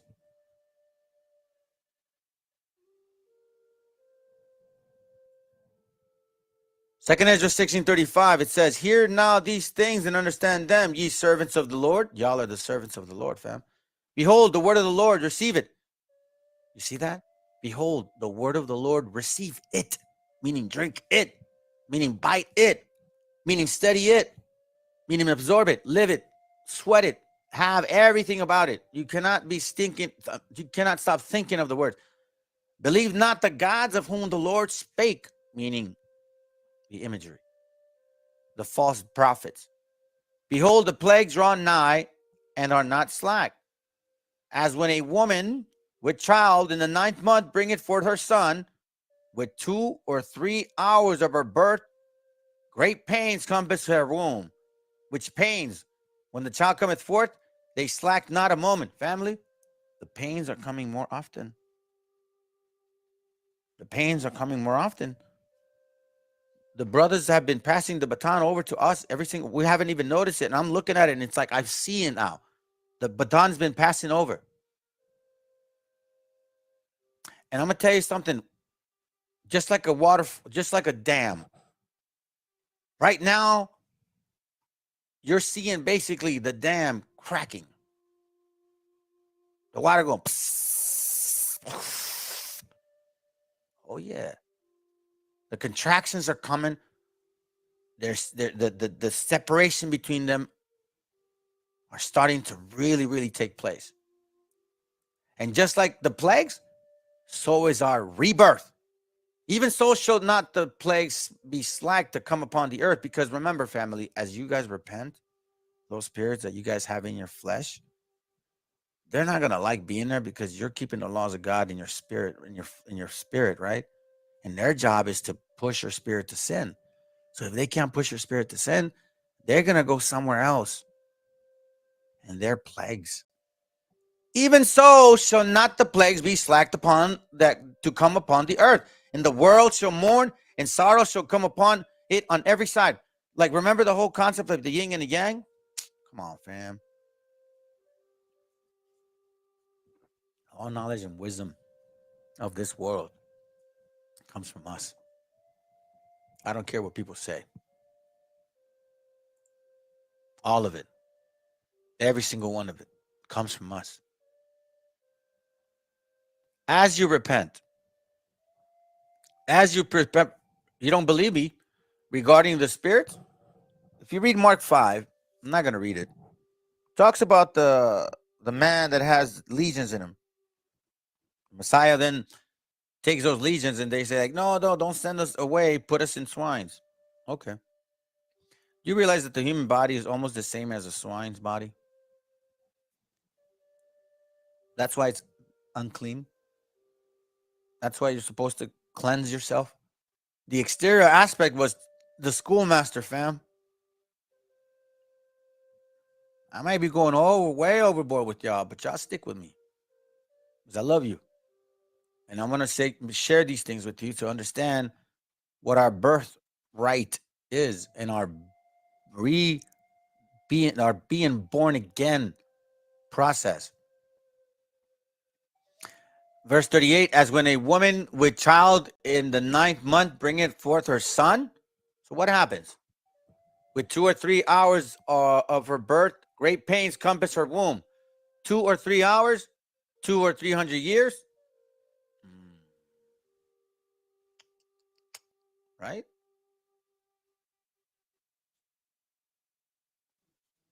A lot is going on, fam. Great pains compass her womb. Great pains compass her womb. With pains, when the child cometh forth, they slack not a moment. Who is that child? That's you. That's you, Hispanics and Native Indians. You are that child that is being born. And this woman is Jerusalem. And she lost us once. She's not about to lose us again. O my people, hear my word, make you ready to die battle, and those evils be as even pilgrims on the earth. That was verse 40, right?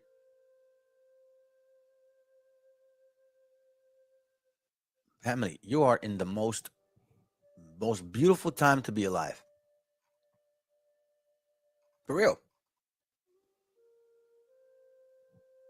As I said, as when the woman with child in the 9th month, when you're in the 9th month, you know, if you guys have children, woman's ready to burst, man. Can't even walk. Swollen feet, big belly, swollen arms, everything, you know, she can't move. She walks like a penguin. She's ready to burst. Jerusalem is ready to burst, family. I see it. I see it. I see the dam falling. I see the water overflowing. Isaiah 42 and 14.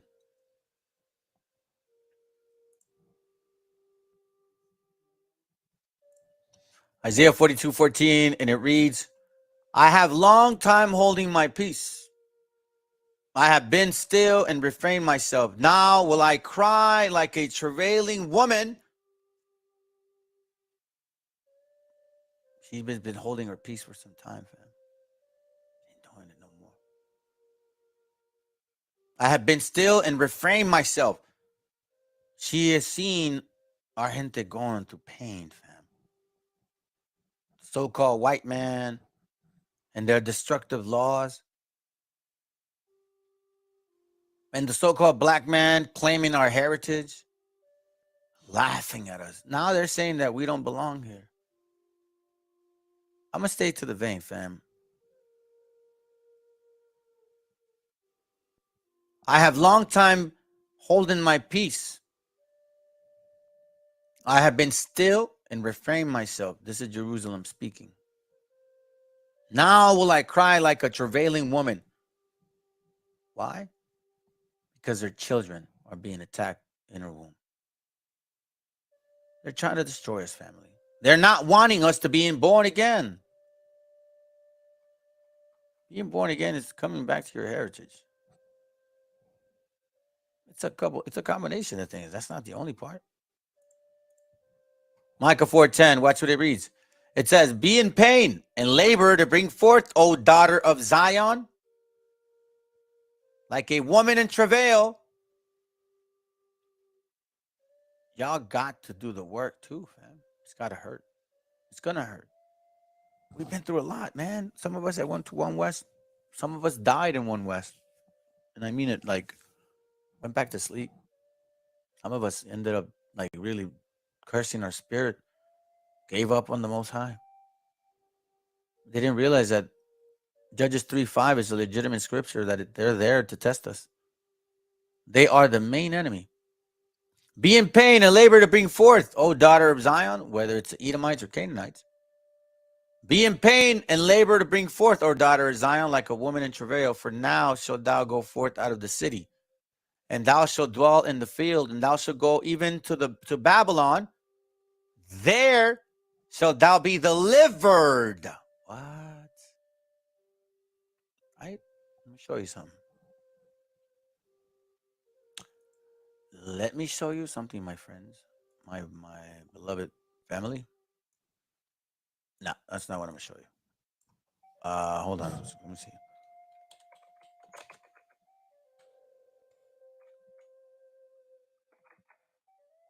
Watch this.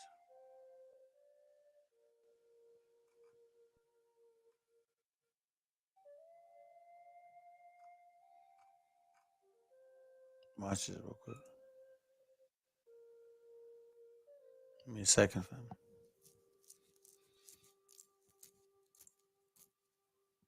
I'm gonna let it play. This is about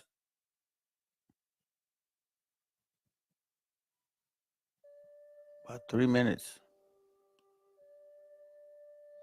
As a woman in travail, family. As a woman in travail, family. You gotta love this stuff. Y'all gotta love this stuff. Don't be embarrassed. Embrace it. This is our people. It's beautiful. The scriptures are literally manifesting right now. I'll read it again, all right?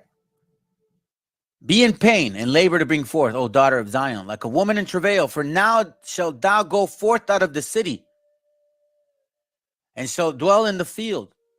And thou shalt go even to Babylon, and there shalt thou be delivered. There the Lord shall redeem thee from the hand of thine enemy. Family, you have no idea how I wish for that to happen to our gente. Before any kingdom that we get, before so-called 7 multiple women that keeping the laws goodly, man. Before any of that, redeem our people. Please. From the hand of thine enemies, redeem us from this nonsense. Let's go. I'm going to let it play the whole time, all right? Remember, and shall go even to Babylon, and there thou shalt be delivered. What does that mean, fam?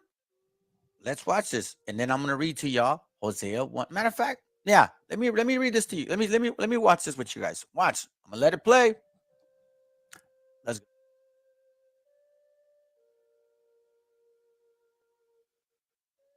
Lining up every day, hoping to cross into the U.S. Border officials now warning an even greater surge is coming, with Title 42 set to expire next week. The question we've been asking this week, what is the White House doing? What does Congress plan to do about this?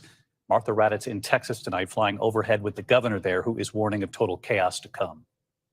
Tonight, this is the scene at the U.S.-Mexico border. Dozens of migrants lining this fence to be processed. All from Cuba. Along the Rio Grande, you can see their wet clothes, shoes, signs of their arduous journey.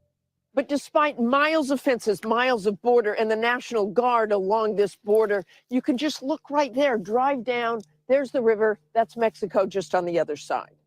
By some estimates, hundreds, maybe thousands of migrants are waiting in shelters like this one in Ciudad Juarez for the expiration of Title 42, the Trump-era policy that allows the expulsion of migrants without letting them seek asylum. In Santa Fe.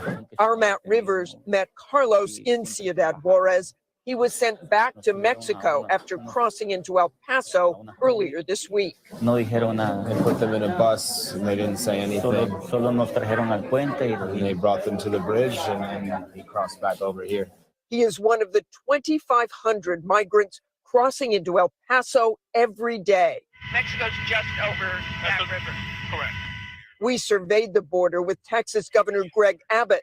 He tells me they're bracing for a surge. What do you think happens next week when Title 42 comes to an end? If the courts do not intervene and put a halt to the removal of Title 42, it's going to be total chaos.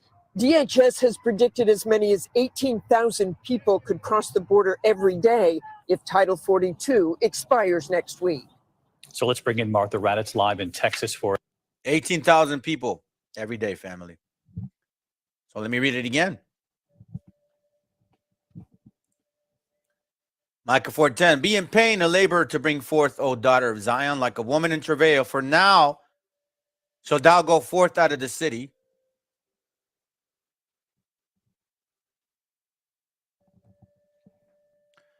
Now thou shalt go forth out of the city, and thou shalt dwell in the field, and thou shalt go even to Babylon, and there, meaning there, shalt thou be delivered, and there the Lord shall redeem thee from the hand of thine enemy.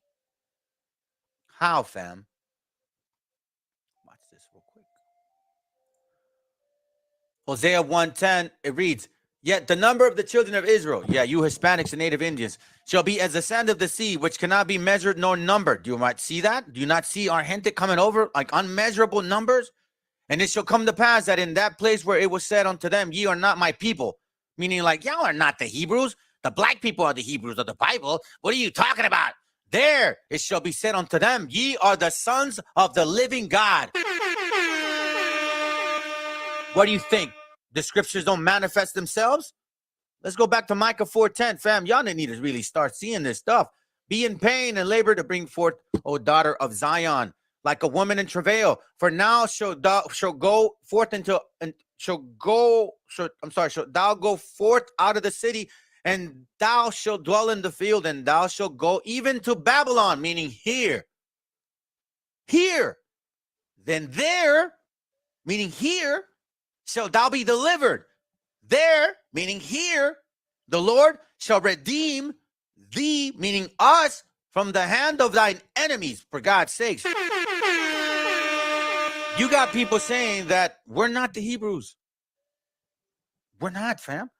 We are, however, the people in here. Psalms 83. Verse 3.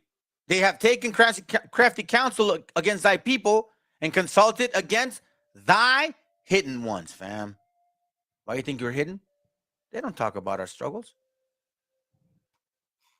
No, they don't. They talk about the black man's struggles. They talk about the white man's struggles too. Aren't white people complaining too? Hey, you know, we give them a little bone. Now they're chewing on the meat. Ah, white people. Now we need an apology too. Oh, and Indians owned slaves. Oh, shut up, crackers. Please. Please. You are not in the position to talk. Like right now, the so-called black man's getting it. But you guys need to shut up. I mean, really. If anybody, humble thyself. Hosea 13:13. Watch what it reads, fam. It says, the sorrow of a travailing woman shall come upon him. The sorrows of a travailing woman shall come upon him. You see that, fam? He is an unwise son, for he should not stay long in the place of the breaking forth of children. The sorrows of a travailing woman shall come upon him. Listen, fam, in 2-3 hours, right? The contractions are coming quicker and quicker and quicker and quicker and longer and longer and longer. Well, the contractions are coming quicker, fam. We're starting to see our people waking up. And I know you guys understand what I'm talking about, right? So now when we're talking about sorrows, the woman in travail, right? When you have birth, you give birth how? You know what I mean? Like, usually, like I'll give an example. I was trying to do underwater birth. But if you don't have underwater birth, the baby is in fluids, right? So then technically, when the baby comes out, it's coming out of the water, being born again. You see that, family? This is why Hosea chapter 10, verse, I believe, 12 says this. No, verse 10. It is my desire that I should chastise them, and the people shall be gathered against them when they shall bind themselves in their 2 furrows. What are furrows, fam? Watch this. Bind themselves in the 2 furrows. This is a furrow. Okay, right here. Bind themselves in their 2 furrows, right? Then it says, and Ephraim is as a heifer that is taught, and loveth to tread out the corn. But I pass up over upon her fair neck. I will make Ephraim ride. Judah shall plow. What is plowing? Breaking ground. And Jacob shall break his clods. What is breaking clods?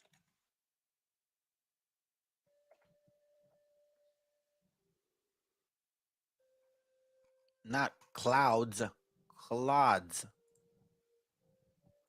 You see, when you dig in dirt, about maybe 4 inches beneath, if you're in soil that is dry, that means you got a lot of rock, a lot of clods made out of clay, like, you know, rock metal or rocky elements.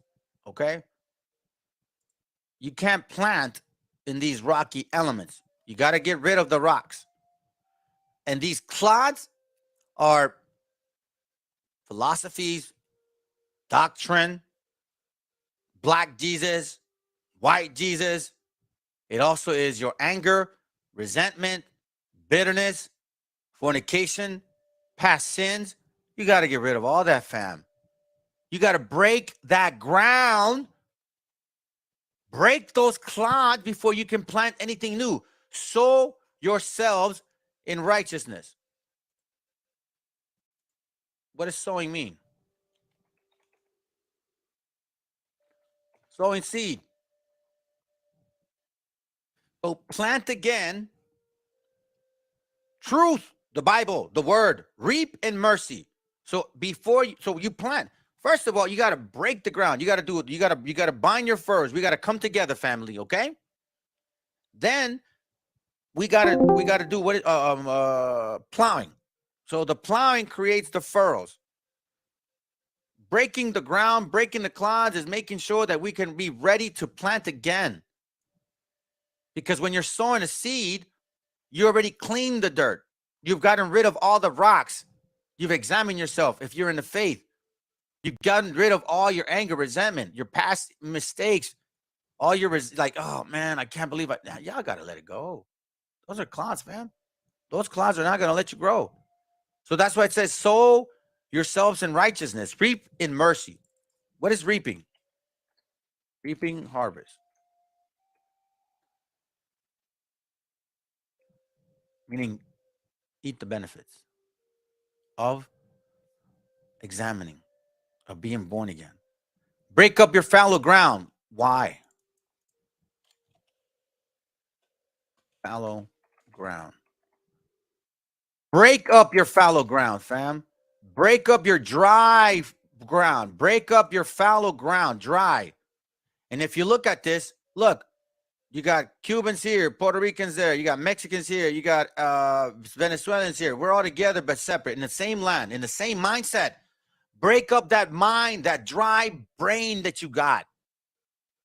Break up your fallow ground, for it is time to seek the Lord till he come and rain righteousness upon thee. Family, that's not a coincidence. That's why you have this right here.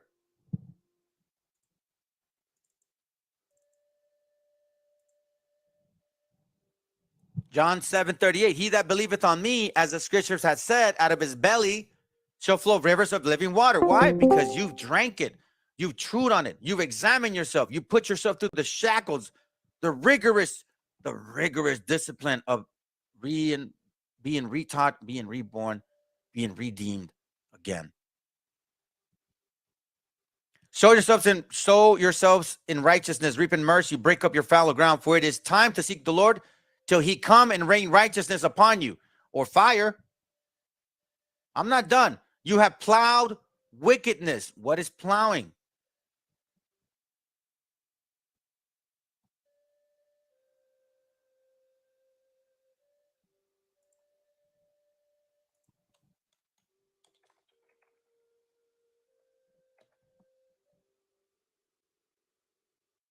Plowing. Ye have plowed wickedness. That's all we've been basically planting in our brain, fam. You have reaped iniquity. All we've actually eaten was just sin. You have eaten the fruit of lies. Black Jesus, white Jesus. The laws are done away with. Multiple wives. Because thou didst trust in thy ways, in the multitude of thy mighty men. Therefore shall a tumult rise among thy people. So what is it saying? Break that fallow ground, because the water is coming, fam. You don't want to be left behind. I think that, look, I think this happened. Mark 8:22, watch this. Now we're getting a little understanding of the Jesus healing the blind man. It says, and he came to Bethsaida, and they bring a blind unto him and besought him to touch him. And he took the blind man by the hand and led him out of his town. And when he had spit in his eyes, he put his hands upon him. Remember, the Messiah is the word, right? Reign in righteousness. So his mouth, his word, his spit is what? Life. And he put his hands upon him, and he asked him if he could saw, if he saw. And he looked up and he said, I see men walking as trees. So the Messiah is water, opened the eyes of this man. Family, it's a parable. Okay? I know y'all think it. He's opening up our eyes with truth, because we weren't seeing the scriptures before properly. And now he's putting that spit upon our eyes again, because now we're seeing ourselves as trees. So then now we have a better understanding why we got to break that fallow ground.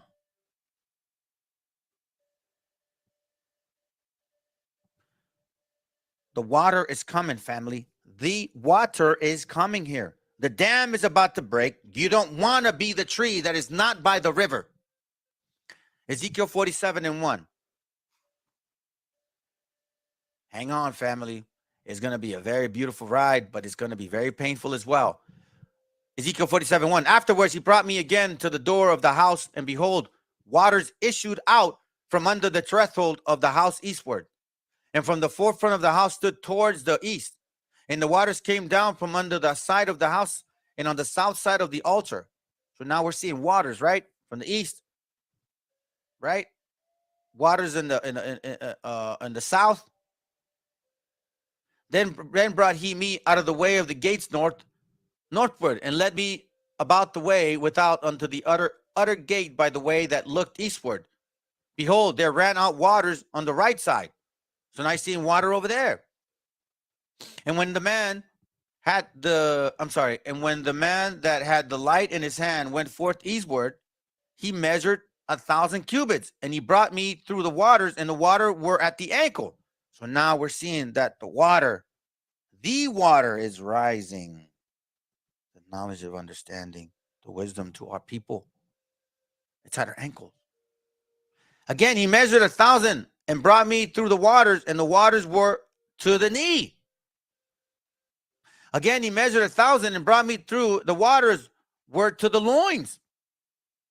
Afterwards, he measured 1,000, and it was a river, and I could not pass over, for the water was risen, water to swim in, a river that could not pass over. And he said unto me, Son of man, hast thou seen this? Then he brought me and caused me to return to the brink of the river. See that, fam? It says, now when I had returned, behold, at the bank of the river were very many trees on one side and on the other.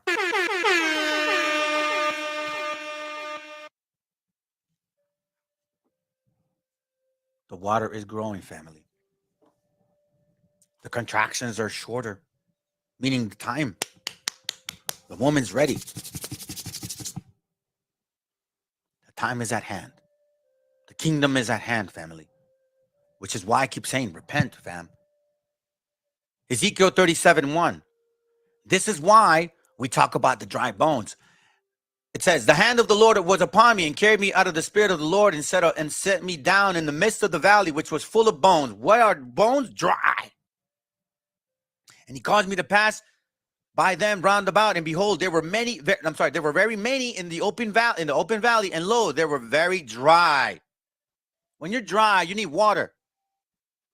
And he said unto me, Son of man, can these bones live? And I answered, O Lord God, thou knowest. Again, he said unto me, prophesy unto these bones, and say unto them, O ye dry bones, hear the word of the Lord, meaning drink this water. You thirsty, drink this water. Thus saith the Lord God unto these bones, behold, I will cause breath to enter into you, and ye shall live. I mean, the laws of God, your heritage, your understanding, all of the things that we've been missing, family, all of that. And I will lay sinews upon you, meaning he will start putting our joints together with cartilage and stuff like that. You know what that's going to be? That's the foundation. That's that milk. And I will bring up flesh upon you, meaning muscles. And that foundation will be also your defense. And cover you with skin, meaning just additional knowledge. And put breath in you, meaning wisdom. And ye shall live, and ye shall know that I am the Lord Yahweh, our Father. Do you understand what that means, family?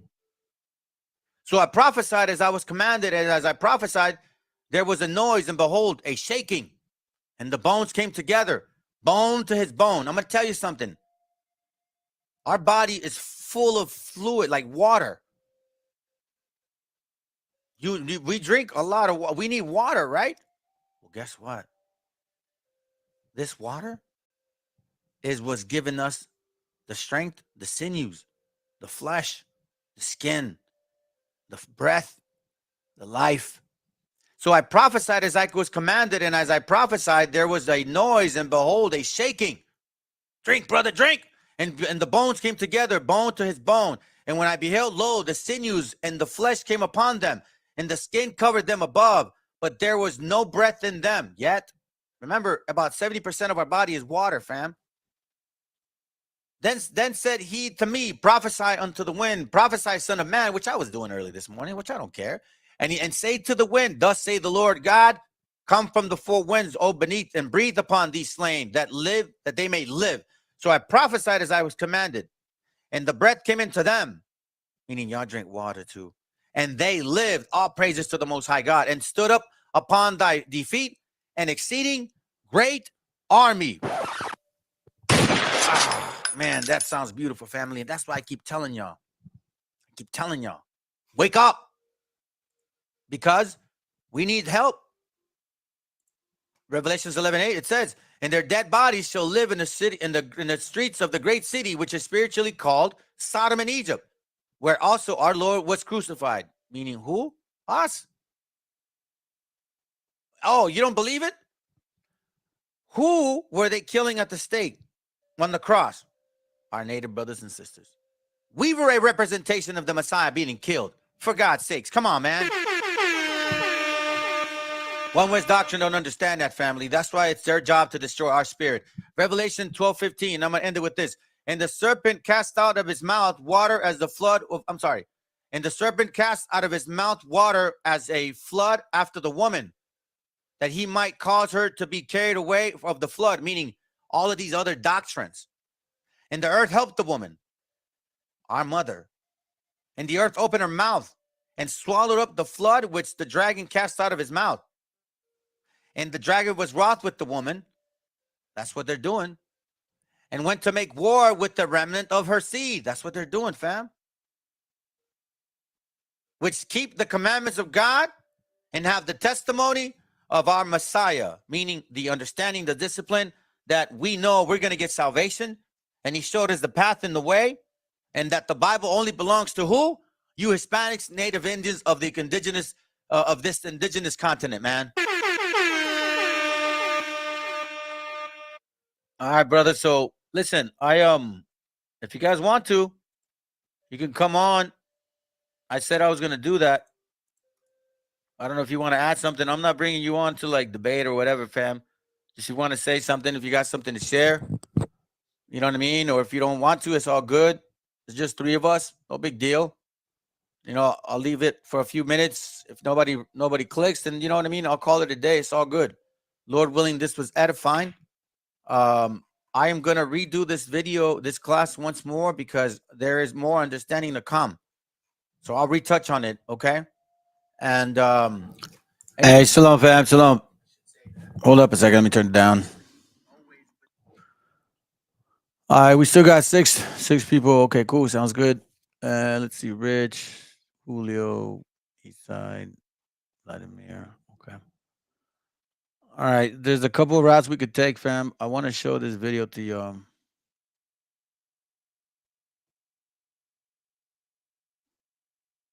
me see. Okay.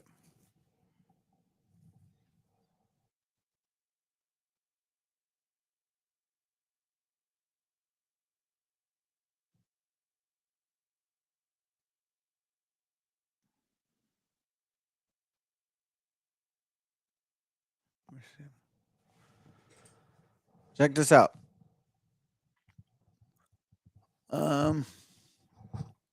Where are you? Give me a second.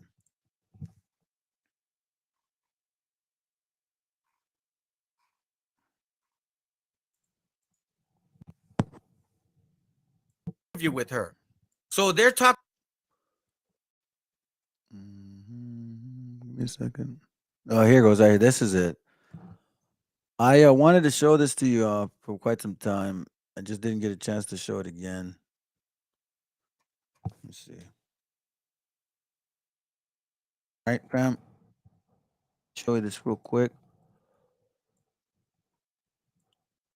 Yeah, I'm still gathering the info for the class. Okay. Hope you guys were appreciative of that. The water rising. I was actually looking for something else, but I can't find it. Okay. Can you guys hear me? Hold on.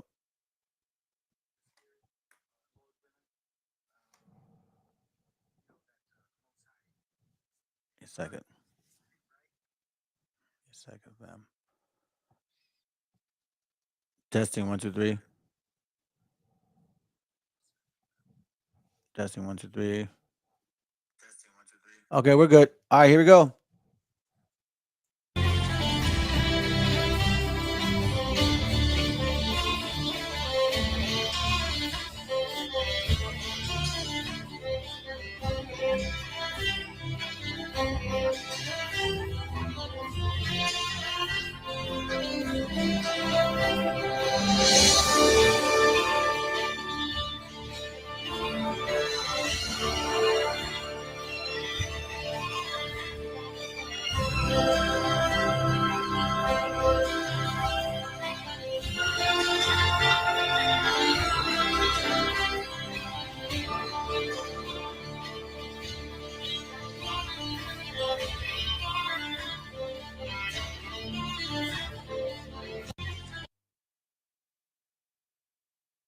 Now, why am I playing that? All right, this is important, guys. We need to reflect on a lot of the things that have happened to our gente.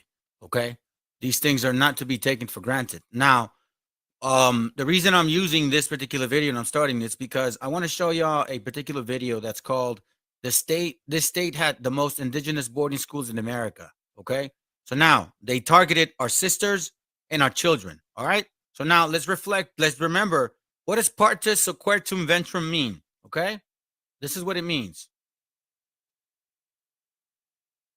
Remember this. This is from their own mouth. All right, I'm not making it up. This is what they're saying. You see, for a long time, we haven't been told that these things were actually pertaining to our people. We've been taught that it would basically pertain to the other nations, right? So, because of that, let's continue.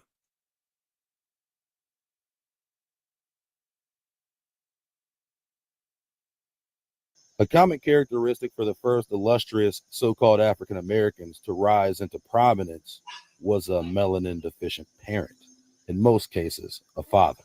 This outcome was mostly a result of Virginia colonial slave statute, partus sequitur ventrum.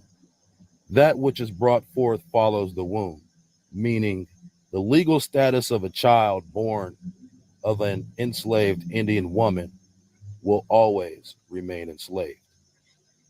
This law gave planters and free white men in general carte blanche authority to impregnate captured. The planters were the black men. He says it that way. The planters and the white men. Listen to this. Again, this is not the class. I'm only doing this for our sisters and our brethren, the little ones. We need to remember what happened. Men in general carte blanche authority to impregnate captured women without having to so much as even claim responsibility for their mixed race. Planters and free Indian woman will always remain enslaved.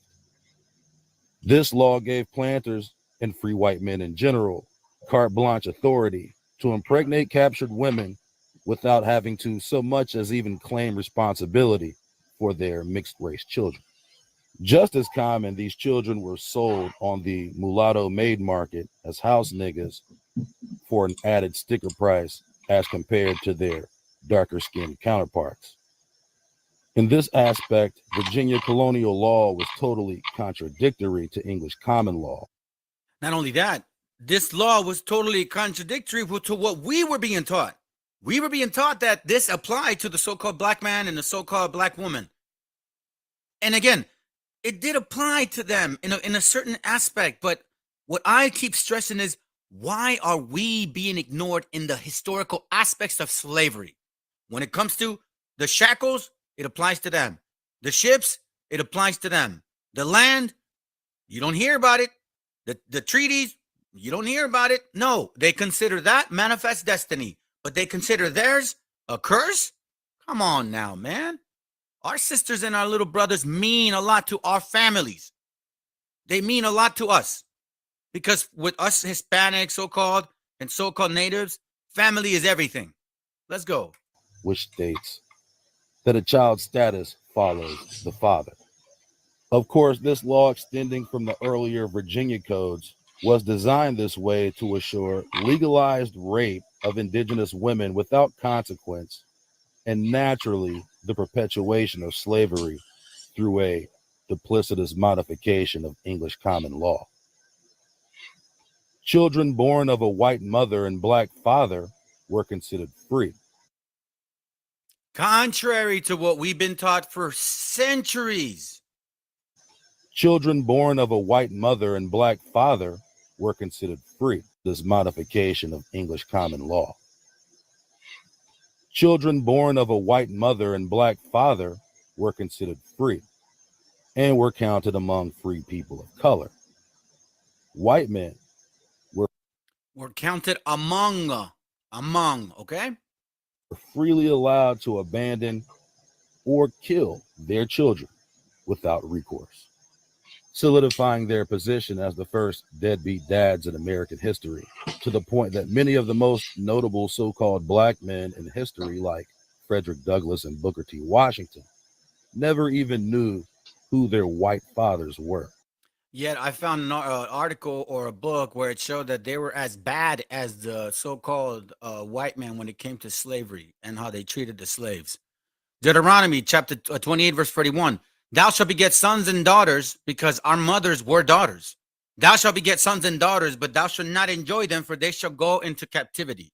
The video is called "This State had the most indigenous boardings in school." Okay, let's pay attention. Let me just do this real quick for the sake of Copyright disclaimer. YouTube. This content does not belong to Bible Chronicles or claim this intellectual property. The content provided today has and always will belong to content owner. Bible Chronicles does not have any affiliation with the owner of this property. As mentioned, Bible Chronicles does not intend to make use of any material for the purpose of harvesting gain. However, Title 17 of the United States copyright law states material and use can only be done when it's for theological or general educational purposes, and thus Bible Chronicles believes that this principal material falls under fair use, which honors protection under Section 107 of the same U.S. copyright law. Okay. All right. So now here we go. Let's see. I found this very interesting. Very interesting. I'm going to show you one trick that's going to save you a lot. Very interesting class. Very interesting video, man. And you know what? Again, it relates to the morning one. Okay. Again, it relates to it. And what am I doing? What do you think I'm all doing, brothers and sisters? You think I'm trying to let's find some sympathy for strangers that don't belong to us? No. I want to remind our spirit what we've been through in the flesh. We've been so dormant for so long that we don't even recognize the oppression that we go through. It is like you're born into bondage. Born into what? Into captivity. Look, Deuteronomy chapter 28, verse 6, 19, I believe? Yeah, 19. Cursed shalt thou be when thou comest in, meaning when you're born in captivity, that state of mind of destruction, you're already going to be destroyed because your parents would already go through that and they've been oppressed already and destroyed. Cursed shalt thou be, and cursed shalt thou be when thou goest out, meaning when you die. So when you're born or when you die, it's going to be the same. That older brother that we saw in the morning, the elder, you saw how destroyed he was. He was destroyed. He was crying, remembering what he went through when he was a child. Thou shalt be, then cursed shalt thou be when thou goest out. Do you think he had the chance to repent, let go of that bitterness, anger, resentment, sadness? No, man. He probably, if he passed away already, he died with it. This is some serious things, man. All right, let's go. She said, no more Indian talk. And then she pushed me. Former students of indigenous boarding schools and their families are demanding that the U.S. government and religious leaders take responsibility for the abuse they endured. I want them to tell the world what they did. That they have two faces. One face is evil. And that's what I'm doing, brothers and sisters. You need to know that these people is your people. They were your ancestors, your forefathers. They are your bloodline, and they've been just treated as bad as we've been. They have, just like the boarding schools, the separation of children. When ICE goes into our homes, guess what? They take the children if they're not all legal, and when they're all illegal, so-called, they take them and then arrest them. There's 100 and something, $12,000 children reported in 2021 that were taken into custody. That's not even regarding the asylum seekers. The asylum seekers were about 30K. Yes, it was a lot. And 30,000 children haven't been found completely. There's a lot of children still missing. The face of evil has to be expressed. And we now, as time goes on, understand that this particular doctrine is no different than the one before. It's distraction. To what? To destroy us, to keep us away from our spirit.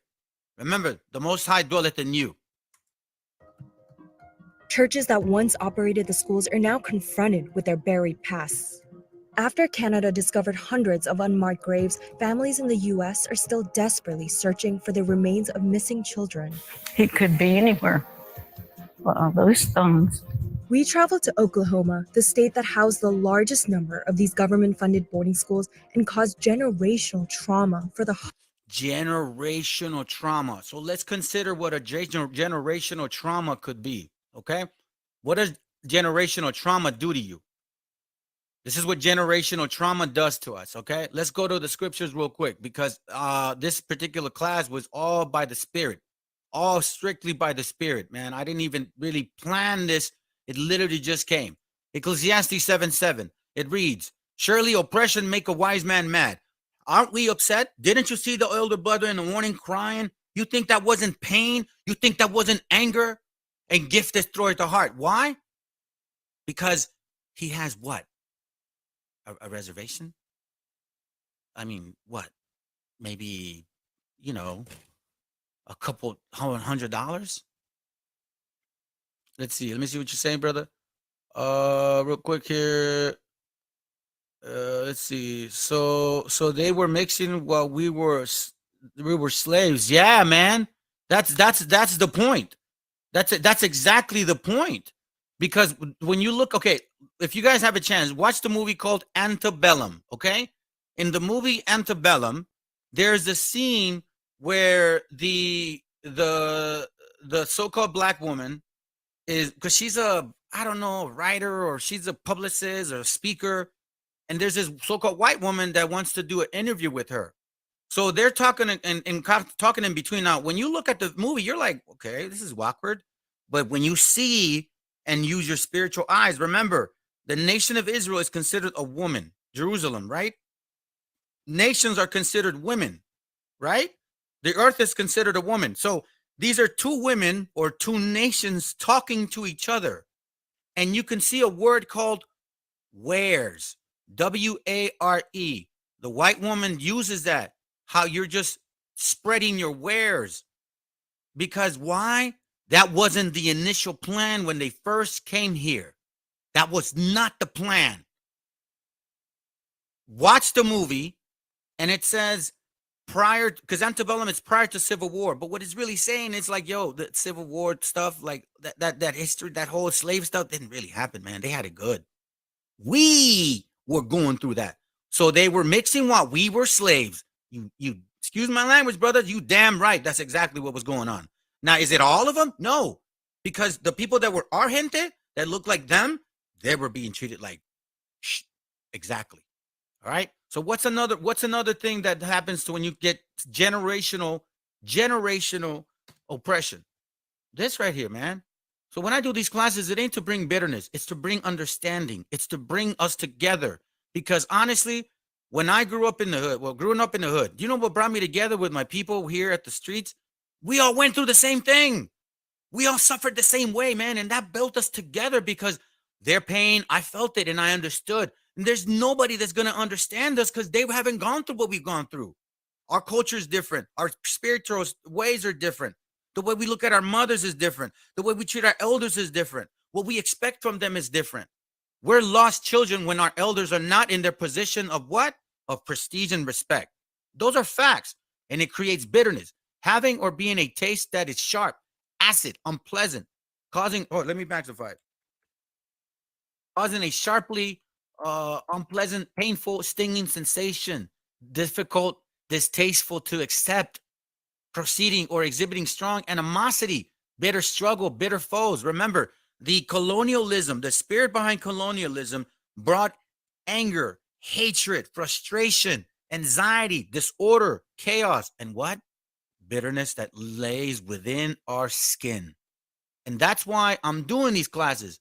I want to bring us together once more so then we can together deal with this rooted damn anger, because we're like cangrejos with each other. We love each other, but we hate each other. Man, that's such a spiritual thing. Sirach 121 says, the fear of the Lord driveth away sins, and where it is present, it turneth away wrath. Verse 22, a furious man cannot be justified, for the sway of his fury shall be his destruction. So that's not what I'm trying to do, brothers, because I know that that's destruction. I'm trying to wake up our spirit to have compassion for our gente, which we haven't had for so long. Hundreds of thousands forced to enroll.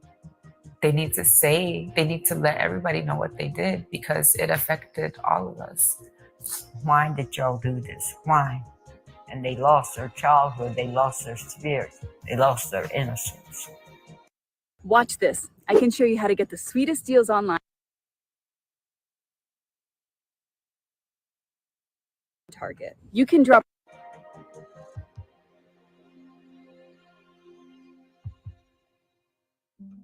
I just resigned myself to it, and I closed my eyes and I clutched my teeth and I put my hands out. She kept hitting me with the ruler until finally, I guess she got tired. Then she said, no more Indian talk. Augustina Roleto was 6 years old when she was forced to attend a boarding school called Carter Seminary in 1940. 11 years old. So I want you guys to wrap your mind around that, okay? Just if y'all can just 7 of you brothers and sisters that are watching, close your eyes for a moment. You're 11 years old right now in your life, and somebody comes in and takes you from your mom and your dad. You're 11 years old. You're 11 years old. Remember your 11-year-old ways, your spirit, your toys, your friends, your uncles, your sisters, your parties, everything, your language, your culture. And they say, vente conmigo. Boom. And that's it. You're done. 11 years old. Y'all got to wrap your mind around that. Generational oppression. And that happened to our people till this very day. What do you think is going on with them? No wonder they're bandidos, man. No wonder. The school no longer stands, but was run by the federal government when Augustina attended. As Augustina struggled to learn English, she says she was punished for speaking in her mother tongue Muskogee. I felt it was my fault for breaking the rule. I just blame myself. There were more than 350 government-funded church-run residential schools that Indigenous children were forced to enroll in. In recent decades, there have been allegations that physical and sexual abuse took place at these assimilation schools across the U.S. Augustina also recalls a fellow student facing consequences for walking outside of a single-file line and wonders to this day where she may be. The matron came and she took her, seemed like she jerked her from back here somewhere and threw her. I never saw her after that. You see, he threw her. He threw her. And she said she never saw her after that. So you think that maybe by throwing a child, 11, 10, maybe 9, could have hit her head? I mean, it happened so fast. It happened so fast. You see, this is why the doctrine of devils, of teaching hate in our spirit that's already destroyed is not going to feed us. That it's not going to do anything for us. Because we don't have hate like that. We just want to live and raise our families and do as best as we can, because when I talk to our gente, that's all that we talk about. I deal with a lot of contractors because of what I do. And most of them are our gente, of course. And we get to talk and they're like, man, yo nomás quiero tener mi familia y trabajar. Eso es todo. Like, all I want to do is, oh, by the way, this is a Spanglish channel too, okay, guys? So I do some classes in Spanish. But every time I make them, like, not a lot of people watching, man. So I'm going to try it again and see if maybe it helps this time. Anyhow, so that's what we go by. So remember, James 3:14 says, but if ye have bitter envying and strife in your hearts towards you, towards your family, towards your people, towards the enemy, towards anything that has happened in us, if you have any type of strife or envy in your heart or in your mind, glory not and lie not against the truth. This wisdom descended not from above. That is not what I'm trying to teach. This is not the wisdom of hate. This is the wisdom of understanding. That's why in the Bible, we have history about how we went through slavery, right? Deuteronomy 28 says we were going through it. So this wisdom descended not from above, but it is earthly, sensual, and devilish. You, white man, you're the devil. You're the devil, man. You're the devil. Yeah, you need to kiss my boots. I can't wait to the kingdom. Give us our kingdom back. Man, I want this land back. Da, da, da, da, da, da, da. Okay. And then what else? That's all I ever see these classes are about, man. I don't see any development, any growth whatsoever. It's been already, I don't know, 30 plus years now. What's going on with the internal growth? There's none of it. Everything's just a reminder of how the white man sucks. We're gonna get the kingdom. You got to be black. This bully here's the bomb. Hey, look at our music. You're making massive amount of money and you're not distributing to your family. So I don't understand. For where envying and strife is, there is confusion and every evil work. But the wisdom that is from above is pure, meaning clear. Then peaceable. Am I teaching hate? No, I'm teaching let this go. Let the oppression go. That chaotic spirit is in us right now. Then peaceable, gentle. And I don't mean gentle as in, oh, you're sensitive. No, man, that's not what the scriptures are about. The Messiah didn't move that way. Gentle just means what? Compassionate, man. And easy to be entreated, meaning easy to talk to, easy to deal with. Full of mercy, because that's what we're teaching here. Good fruits. Why? Because we're teaching that we need to teach our children to keep the laws of God. Being better men, better husbands, better sons, better daughters, better elders. Those are good fruits. Full of mercy and good fruits, without partiality and without hypocrisy. Because listen, man, I'll slice it in any way. I will show y'all that our gente is also corrupt. You guys saw that earlier this morning. Colombia, in Cartagena, they have what? They're sleeping with donkeys, man. They're losing their quote, quote, virginity to animals. Are they so-called black? No, they look just like us. So I'm going to slice it both ways. No partiality without hypocrisy, because if I only showed other nations, I'd be a hypocrite. Verse 18, and the fruit of righteousness is sown in peace of them that make peace. Be at peace with all men, brothers, because you never know when you may need the mammon. Look, I'm going to share something real quick personal. I had to deal with something personal in my home. If it wasn't for one of my brethrens, like here, like of our nation, he recommended me to deal with someone else. Guess what? He's not of our nation. But because of that, I'm able to finish the project. I got to pay him back, of course, but no one else did it. Why? Because you have to make friends with the mammon. You never know when you're going to need the help. Come on, brothers.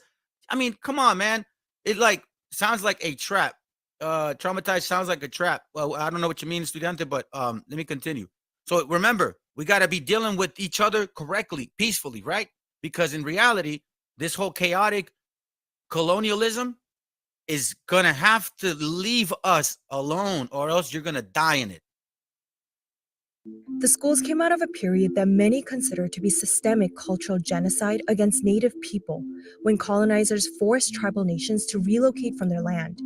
During the violent relocations, thousands of Native lives were lost. As the U.S. established itself as a nation, the government, along with several denominations of the Christian church, set up schools for Native children. General Richard Henry Pratt founded the first so-called Indian boarding school in 1879 under the mission, Kill the Indian, Save the Man. That school served as a model for the hundreds of assimilation schools that expanded across the U.S. and 100 assimilation schools.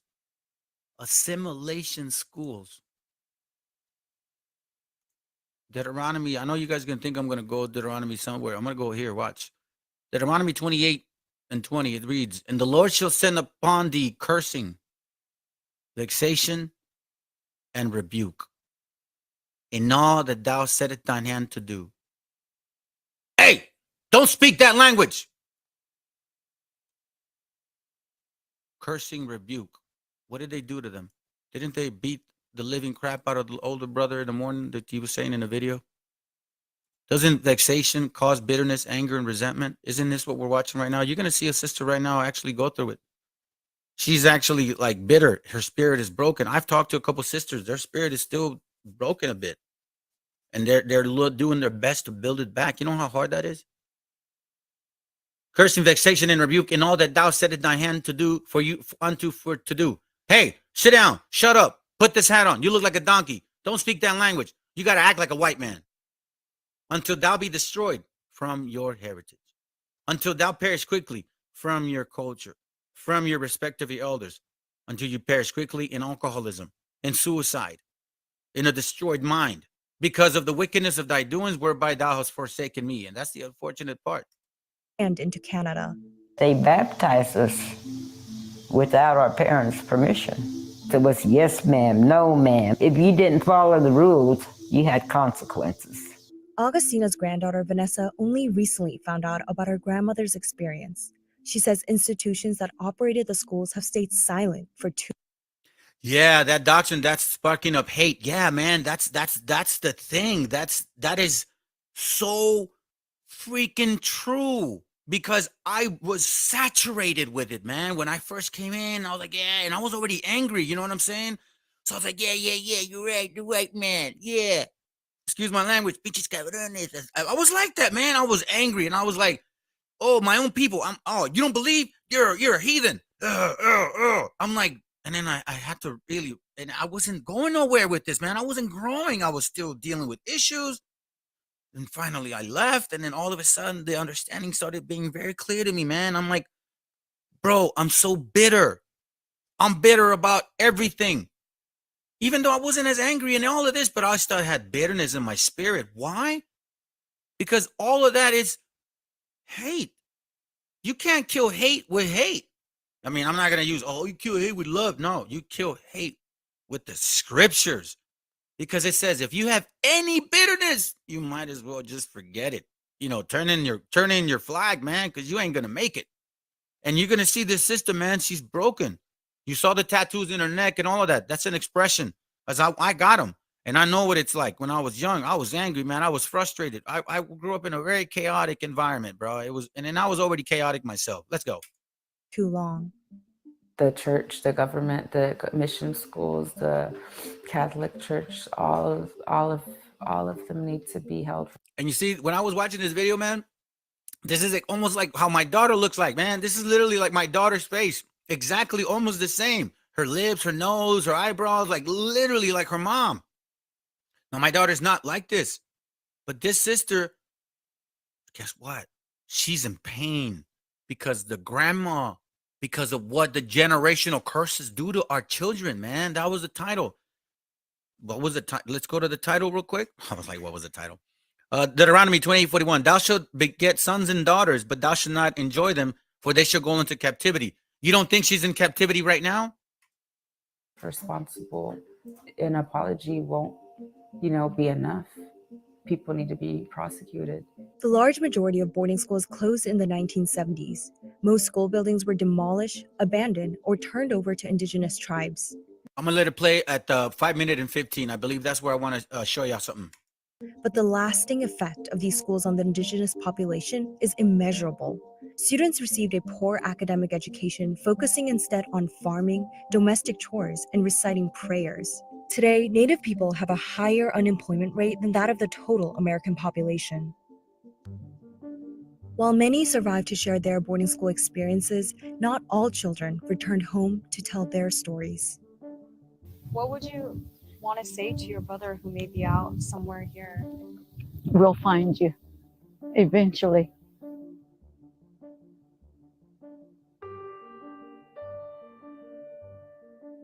He could be anywhere. Well, those stones. Christine Eagle Feeling has wondered for years where her baby brother lies. She frequently visits the cemetery at Chilocco Indian School, where she suspects her brother may have been buried. With records missing, Christine doesn't know his cause of death and can only rely on information her mother passed on to her. Bueno, ¿y qué es karma? Pues es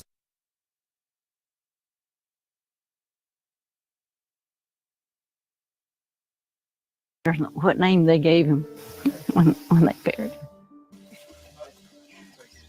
The Chilocco Indian School operated under the Bureau of Indian Affairs and closed down in 1980. Since then, the alumni have continued to pay their respects. We honored them because they were us. The alumni gathered their own funds to use a ground-penetrating radar to locate dozens of unmarked graves. So far, they have identified 67 names through their own investigation. Wow, man, you saw that? You guys hear that? Now, when you talk about this is crazy. Deuteronomy 28:28, it says, no, 26, and thy carcasses shall be meat unto all the fowls of the air, and unto the beasts of the earth, and no man shall fray them away. They're barely finding the skeletons. They're using radar to find them. And you know the Indian Affairs, that's all eugenics, all of it. I have a book exactly on that, and I was looking for it, and I couldn't find it, man. Honestly, I couldn't find it. I wish I would have found it. It literally mentions Indian Affairs, eugenics, yada, yada, yada, yada, yada. Man, it's just crazy. But with insufficient access to records, they're unsure about the causes of. Oh, by the way, what's his name? W.E. Du Bois was in charge of the Tuskegee Institute, I believe, if I'm not mistaken. Now, is that related to the Tuskegee program? I don't know. But I find it very awkward that it has a similar name. Why would you attach yourself to something like that? Just saying. Death. It's an ongoing process. This is our brothers and sisters, and we will not abandon this cemetery. He's out here, got somewhere. It'd be nice to know. Many Native people are seeking answers for the children who didn't make it home. Are we the last ones? Yeah. Augustina and her family joined members of different tribes to walk 24 miles in remembrance of the missing children. You know, so these kids, when they were taken from their parents, were forced to walk to these schools, and so it's only right that we walk. We're going to stop traffic if we have it. You're going to listen to us. The march ended at St. Gregory's.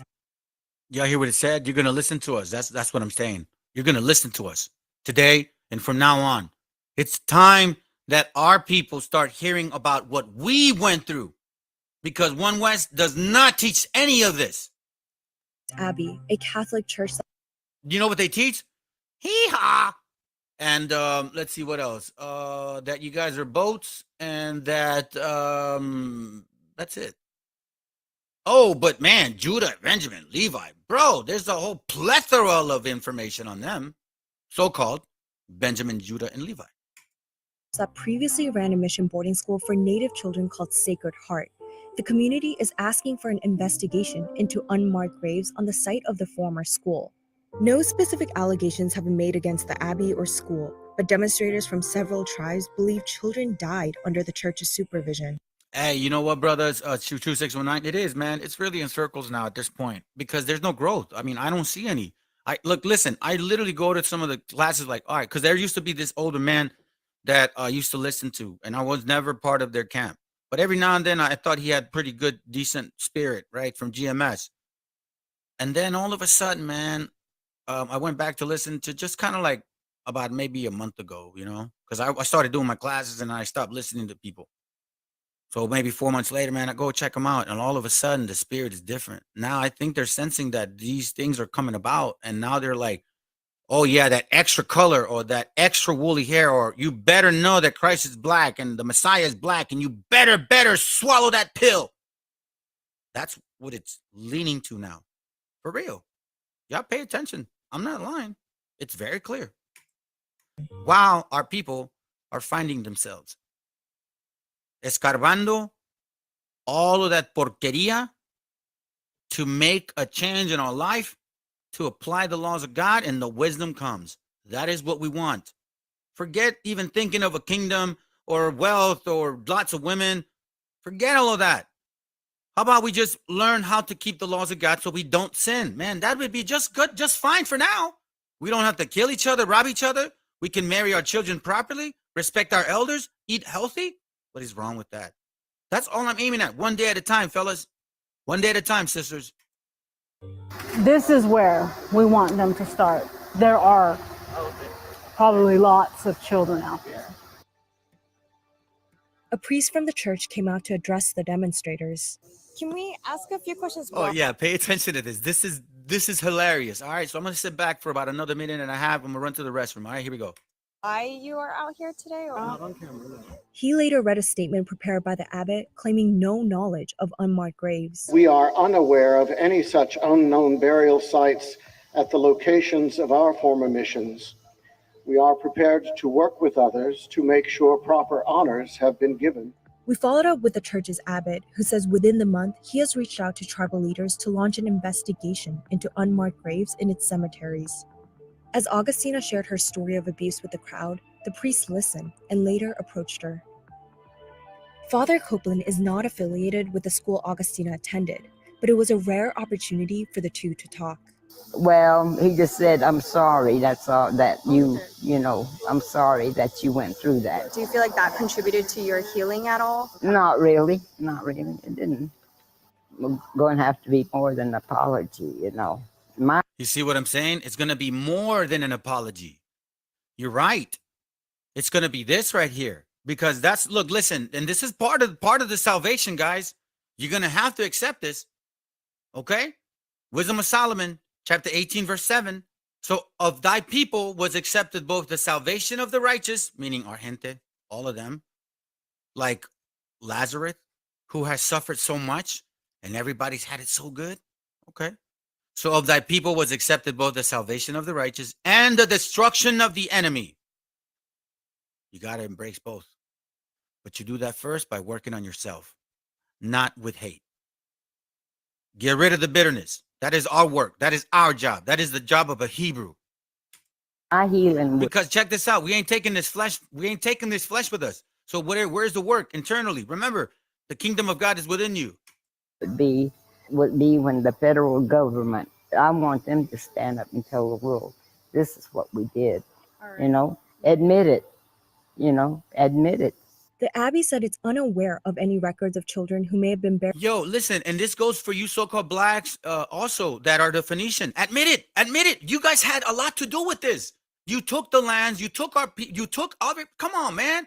Admit it. This goes for you so-called white man and you so-called black man. Admit it. That's all I'm saying. That's all I'm saying. Please make sure that you say you take the good with the bad. Let's all be frank now. Let's bring the truth to the forefront and find out exactly who Hebrews are, who really did what they did. If we took people in captivity, then we got to pay. If I come from a heathen nation, then I better pay for what I've done. So guess what? The same goes for y'all. Buried at Sacred Heart. The lack of records and the difficulty obtaining those that do exist is a common issue with indigenous boarding schools. Experts say many documents were intentionally destroyed, while others are scattered in archives across the country. We spoke to a reverend who isn't surprised records are missing. I think the lack of knowledge and lack of records was intentional to keep it a secret. The Methodist Church is one of many denominations that ran assimilation schools. Reverend David Wilson represents Native people who belong to the institution. He's calling on leaders of the church to learn about its past and make amends with its Native victims. The large majority have no clue what's going on with these boarding schools that probably are. Hey, listen, man, all praise is that they're bringing the scriptures, but the problem is that you're not going to give them answers. First of all, you don't got a beard. Secondly, you don't even know exactly what you're teaching. No disrespect, brother, but the fact is that you're not a specialist in this scripture. You got to humble yourself and teach our brethren the reality of what the Bible is saying, because you're going to teach them that we're Gentiles still. So keeping us in a Gentile mind, again, oppression make a wise man mad, and a gift like this destroys the heart, meaning the mind. Are in their own areas across the country. Do you think that's a problem? That is a big problem. We continue to have to remind the United Methodist Church about who we are. In 2009, President Obama signed a resolution apologizing for past policies toward Native people. 12 years later, the first Native Secretary of Interior, Deb Haaland, is launching an investigation into government-funded assimilation schools. And the history of those schools still remains largely left out in textbooks. Attending Carter Seminary changed Augustina's life. She's still working to forgive herself for the way it affected how she raised her family. I'm going to let it play and then return it because of commercial, okay? And you hear what happened, man. She's still affected by the way that she raised her family, like the oppression. Hey, man, my father was an alcoholic, right? Now, he wasn't an alcoholic when he first married my mom. the stress of life and family, I guess that had, and it was already like in him dormant. You know what I'm saying? That spirit was dormant because he didn't drink. And that was just destroying them, man. And my dad, he remembered before he passed away, he told me he regretted what he did. He regretted the way that he raised me. Every one of us feels this way, man. Every single one of us feels we regret what we've done to our children. That is the generational oppression, brothers. That is the generational oppression. While we are trying to gain our family back, One West is teaching the men, give the woman 1.5 years and they don't change, you can leave her, even with children. Oh, and if that's the case too, then have more children. Oh, and you don't have to worry about child support because a lot of these women are actually demanding it and they're not paying it. Find out yourselves. I'm not lying.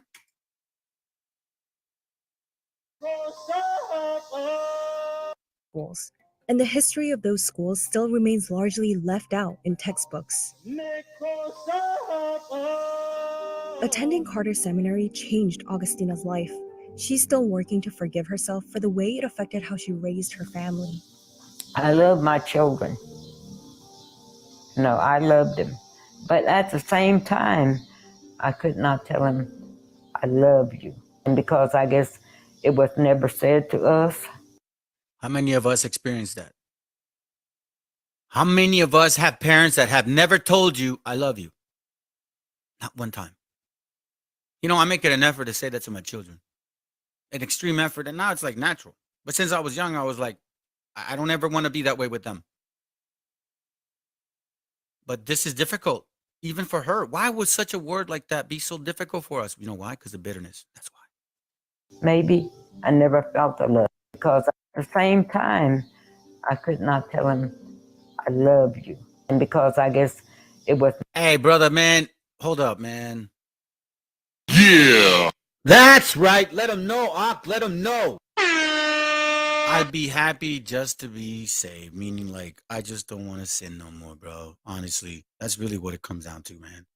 I already been there. I've done that life, and it mentally destroyed me. Even the little bit of the taste of a sin, man. Honestly. The word magnified sin to me, and it's just as distasteful and as destructive for me. I'm 100% on everything, man. I'm not ever gonna give you, excuse my language, half-ass effort. I'm either gonna do it or I'm not gonna do it. That's why you get everything out of me in these classes. The Most High knows them way I am. I'm either gonna do it or I'm not. Y'all know, never get 50% effort from me. 150% if anything. Never said to us, maybe. I never felt the love. I was too busy obeying and marching. Damn, do you see that? I was too busy obeying and marching. Oh my. I was too busy obeying and marching. Watch this real quick. Where you at? Where you at? I had you written down. Here it goes right here. 2nd Esdras. Watch this. 2nd Esdras, chapter 14, verse 34. It says, therefore, if so be that ye will subdue your own understanding and reform your hearts, ye shall be kept alive, and after death ye shall obtain mercy. Why? Because remember, love thy brethren as you love yourself. Remember the scriptures that say, Deuteronomy 6 and 7, teach our children the laws of God, right? But instead, what did she say? Instead, she was saying, I felt guilty. That was the way it was. That what? What was the way it was? Because I guess it never was said to us. I never felt the love. I never felt the love. From my parents, we were very bitter. Oppression makes a wise man mad. I was too busy obeying and marching. And how many of our people are too busy obeying and going to work? How many of our gente, mothers and fathers, they're too busy going to work? Too busy even having time to talk to us. Too busy obeying, paying the bills. Sometimes, man, my mom would pay the bills before she would feed us. I'm not lying to y'all. I mean, I don't want to say that. She would pay the bills first and then feed us beans. Instead of saying, I'm going to feed y'all good food and then I'll pay the bills. No, she was like, no. I got to pay the bills. I got to pay the bills. I'm obeying and marching at the command of who? The enemy. And I feel guilty that that's the way that I was. After hearing her grandmother's stories, Vanessa is just starting to process her upbringing. I had so many questions, as I became an adult. Why aren't we affectionate? It's an overwhelming feeling to know. You see that? She's asking the same question we're asking. Why are we not affectionate with each other? Why is that so difficult? Why? And then this is why I was really not agreeing. Let's see. Let me read what you're saying, Mexican. Let me go back because you know me, man. I'll go into my class and then I'll kind of like pass it by real quick. Niccolo Machiavelli illustrates the use outcasts to gather inner circle intel. So camps may have recruited our bro, but I trust they will naturally leave. The majority of our people will not be as gullible. You're so right. Yes, that has been my goal. Too much sin in my spirit. Now, while there is time, I seek redemption, but at the same time, help to awaken the rest of our oppressed bros with the grace of the Almighty blessings. Man, that's the same exact thing we're doing, brother. Honestly, bro. Honestly, man. Because as destroyed as I was, okay, for example, you see this right here, right? Man, every time I see this sister of mine, that's my God, it's like my daughter, bro. My daughter's 19 years old. Look, my thorn in my flesh, this right here was my sin, and this sin opened up a bunch of wicked concupiscent things. Galatians 5:19, I didn't even care for it. I was like, man, come on. Anything new that I can't do? That's the kind of spirit wickedness I had in me. So when it comes to what you're saying, Mexican, man, all I want is not to sin. I'm done with that life. I'm done with it. So when it comes to like this particular thing here, I know what the sister's going through because this sister goes through what us brothers to go through when I was younger, and I battled it. Watch. Why do we have to be this way? I'm an adult. All those tattoos are signs of pain, frustration, struggle. That's how we express ourselves, especially young people. Why aren't we affectionate? It's an overwhelming feeling to know that the person who, raised you had to endure all of this. And that's why, brothers and sisters, man, when you reflect on our parents, I know maybe some of us may have some resentment. Yeah, we learn tough love. Yeah, bro, that's fortunate and unfortunate. That's fortunate because the way that we strap our boots like, yo, man, hey, ¿sabes qué? Let's go to work. Okay, fine. Ya deja de estar renegando. Go to work, get to the point. Okay, hurry up. Come on. We don't got no time. We're like that. It's tough love. But you know what? That tough love also affects us spiritually because that means that we don't have that love for our brethren. I won't go out of my way for you, bro. Unless you in it to win it with me when it comes to the hood. Yeah, but if I see you around, I'm like, man, I don't know your ass. Why we call it mad dogging? We were the ones inventing that. Hello? We have bitterness.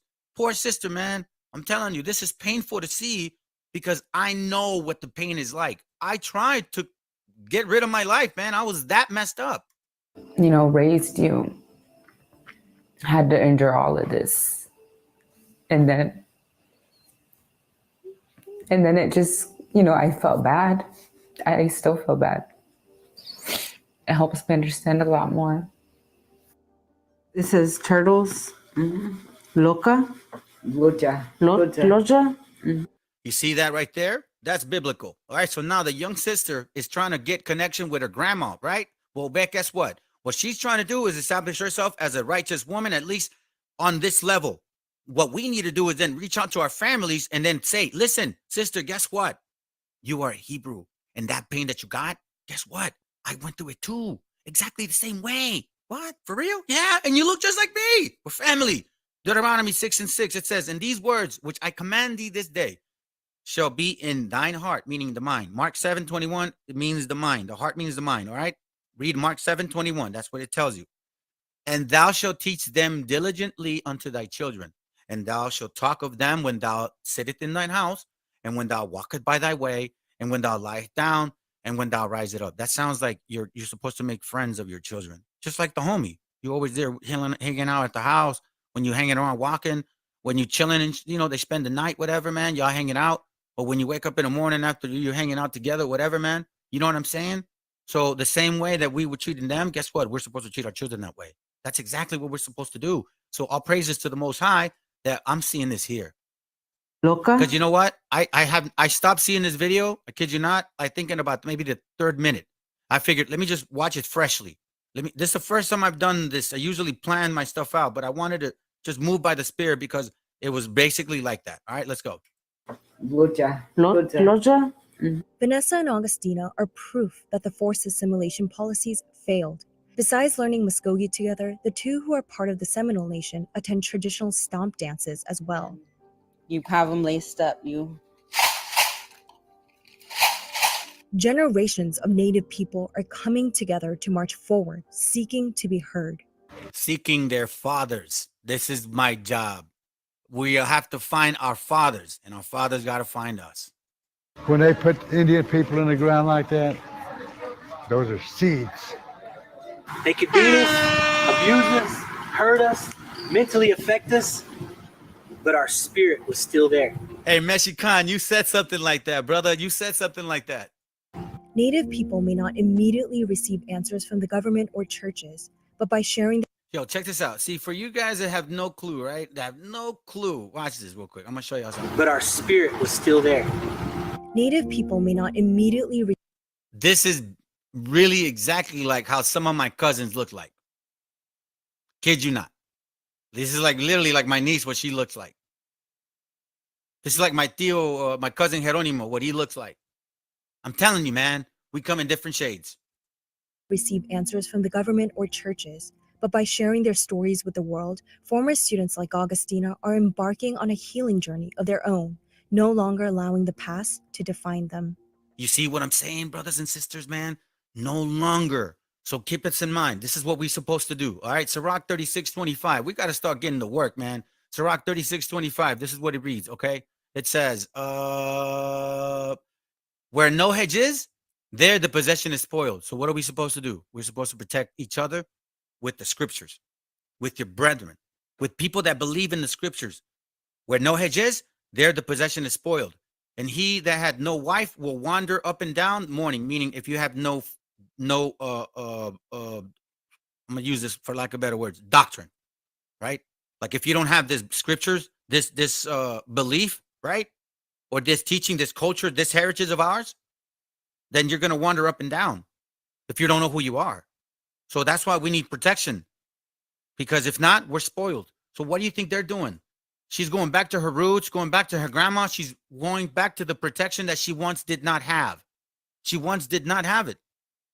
Okay? Because guess what? Oppression did make us mad, but now we're wiser. Like she said this. Watch this. Of their own, no longer allowing the past to define them. We cannot let the past define us anymore. And that's what One West is doing. Going to the past and then finding themselves. You guys did this. You guys know. And you know what? On top of the fact that you're lying. We've never done any of that. We have to restore our spirit. That's our job is. We didn't enslave nobody. They did. So they got something to work on. We don't. We got a different mission. I love my children, but I could never say I love you. I showed them my love by doing for them. I say to the parents of today, tell your children you love them. Man, that is such a trip, bro. I collect $2 bills too. And that's just oh man, that's great. That's fantastic.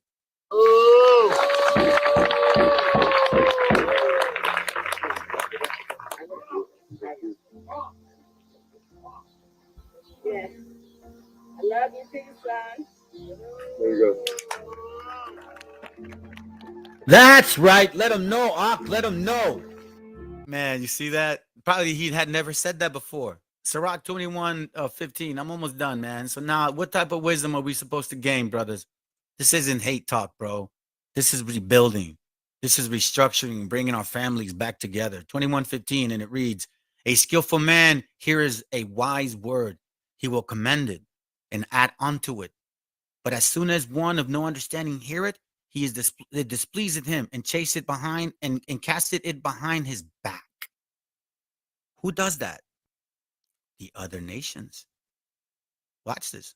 Psalms 50 and verse, let's go to 16.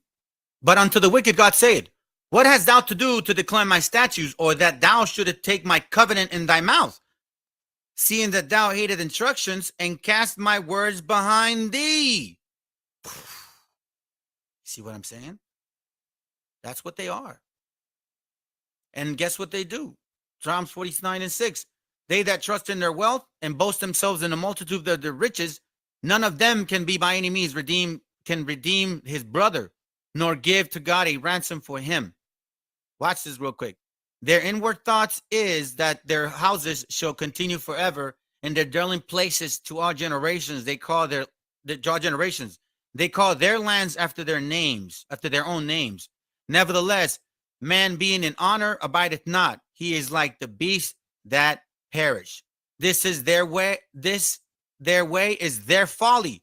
Yet their posterity approve their saying. You see what I mean? They feel like they're justified that God is with them. That God is with them. It says here. Let's see. Thou didst speak. Psalm 50:20. Thou didst speak against thy brother. These things hast thou done, and I kept silent. Verse 21. Thou thoughtest that I was altogether such as one as thyself, but I will reprove thee and set them in order before thine eyes. Is it not happening? So what is exactly should a skillful man do? You brothers and sisters that are teaching this or learning this, like you, so-called, I'm sorry, brother Meshikan, you're going to create a channel, bro. A skillful man will hear a wise word and will command it. So now it's your job, man, to get that going. You got to teach our brethren the information you know, man. You're a wise man. Proverbs 9:9. Watch this real quick. We're great men. We just got to wake up. Give instructions to a wise man, what I tell you, and he will be yet wiser. Teach a just man, and he will increase learning. Like which one? Not sinning. That's simple. Verse 12. If thou be wise, thou shalt be wise for thyself.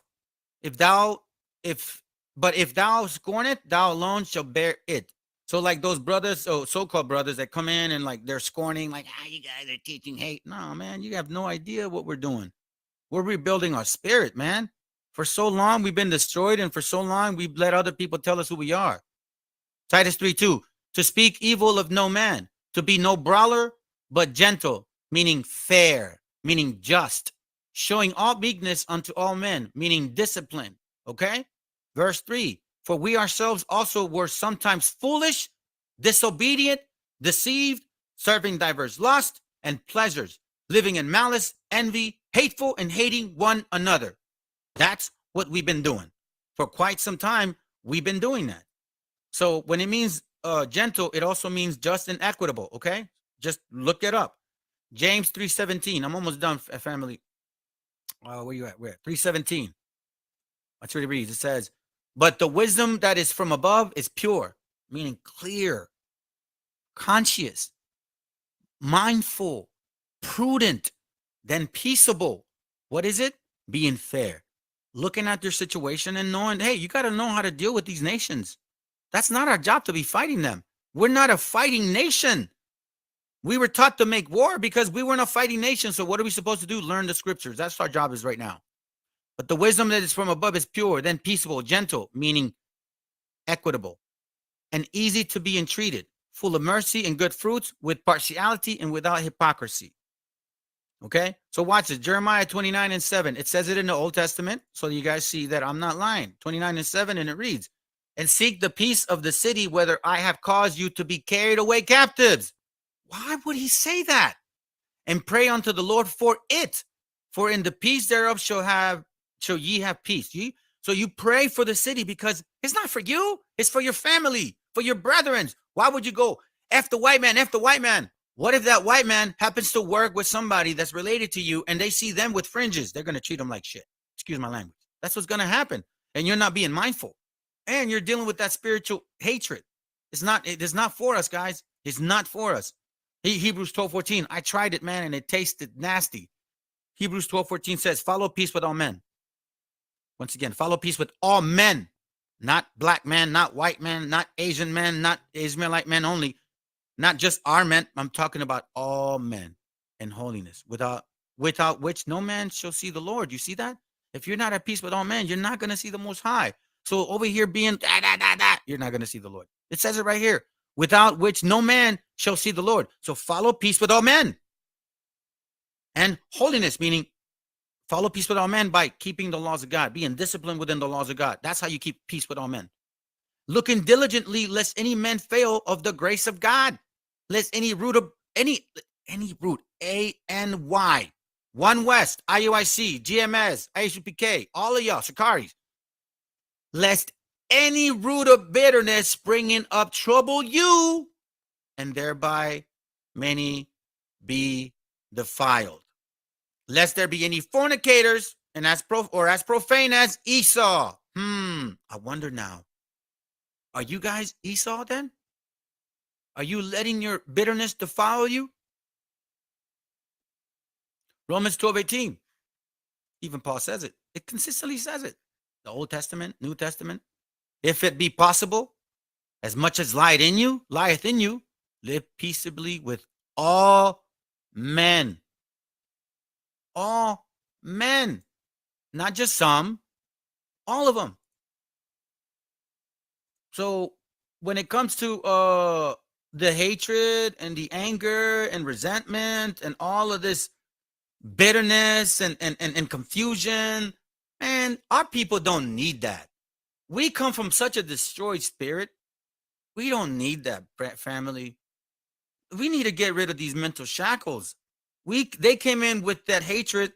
We're still shackling ourselves with the same hatred, thinking that it's going to resolve anything. No, you're on the outs. You're basically only with the flesh and not working. Remember, if y'all want to get to know the Most High, it's in the Bible. And how do you break yourself down? Through the Bible.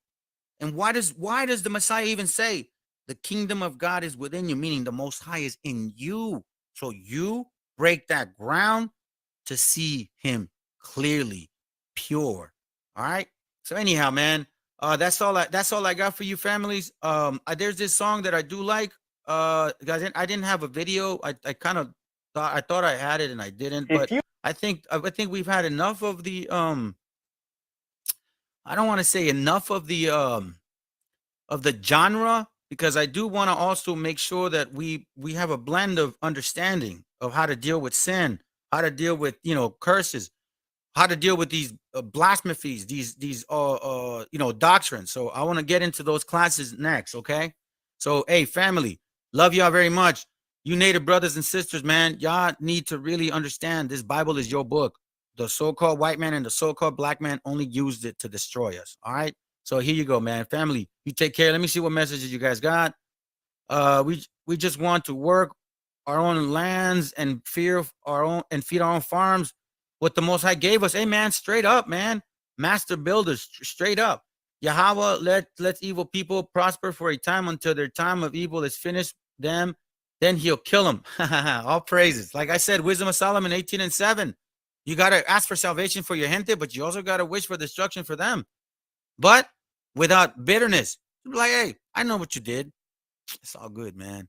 I'm going to work on myself and help my gente out and love them and raise my family right and marry my children correctly and farm and raise cattle. And if that's what you want to do, then great.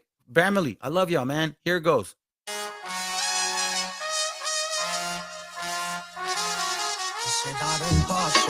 Frente al dolor, donde había gris empecé a dibujar color.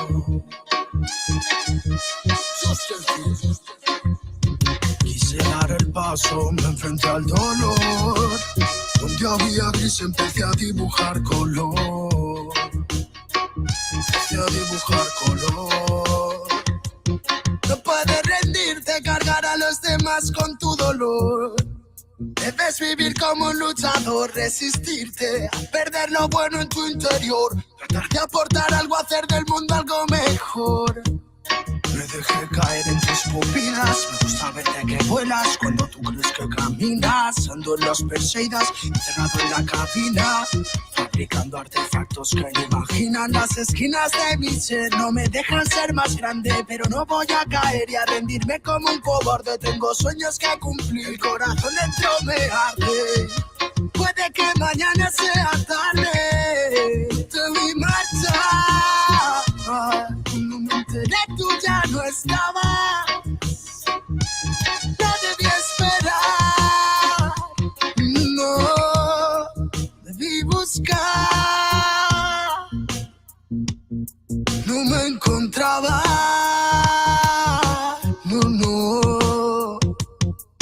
dar el paso, me enfrenté al dolor. Donde había gris empecé a dibujar color. Empecé a dibujar color. No puedes rendirte, cargar a los demás con tu dolor. Debes vivir como un luchador, resistirte a perder lo bueno en tu interior, tratar de aportar algo, hacer del mundo algo mejor. Te gusta pensar que siempre podrás escapar de la tormenta, pero no puedes saber cuándo vendrá. Temes el dolor, pero alimentas las cosas que te hacen daño y crean inseguridad. Andas con la sensación de ser realidad inmensa, pero te sientes pequeña ante cualquier adversidad. Sigues tu criterio, crees saber lo que otros piensan, pero no eres capaz de comprender su complejidad. Pensar te hará dudar de lo que veas, lo que sientas. Serás la parte de ti que más alimentas. Tendrás que combatir el dolor con todas tus fuerzas para poder amar limpio y no dañar al que está cerca. ¿Cuántas veces me perdí por buscarme donde no era? ¿Cuántos momentos sentí ser de otra tierra, de otra era? Tanto tramo me perdí por correr tras quien no me espera, tan condicionado por el miedo a que no me quisieran. Cuando el alma vive hostil, el cuerpo busca la manera de fingir, pero no empiezan a surgir fronteras. Barreras que no te dejan seguir, pero que hacen feliz si las superas. Me enfrenté al dolor, donde había gris empecé a dibujar color. Empecé a dibujar color. No puedes rendirte, cargar a los demás con tu dolor. Debes vivir como un luchador, resistirte a perder lo bueno en tu interior, tratar de aportar algo, hacer del mundo algo mejor. Dar el paso, me enfrenté al dolor. Donde había gris empecé a dibujar color. Empecé a dibujar color.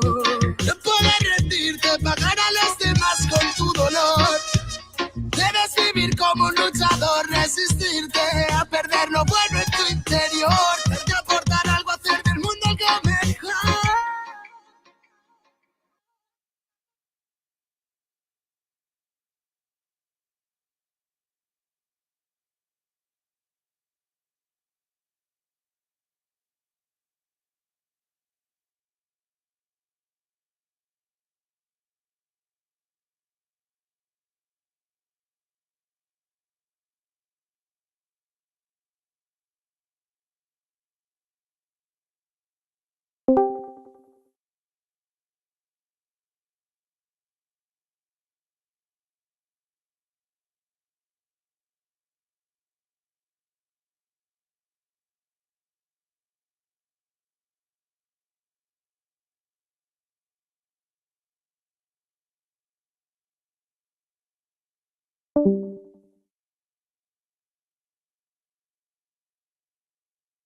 Testing 1, 2, 3. Testing 1, 2, 3. All right, fam. So then we got something going on here. Let's see if I could at least to make sure that the connection is good. All right, fam. Attempt with rates. All right, we got, okay, cool. Sounds good. All right, fam. So I apologize for not being able to at least come back sooner. With all that considered, let me see if I can show y'all something real quick. Okay, let's see. Let me see some. Oh, what's the history? Let me look at. Let me look for it. Let me look for it. I want to show y'all something real quick.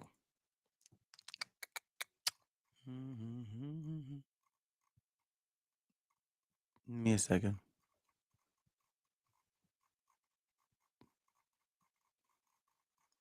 I have been looking for a video and trying to see. There goes that right there.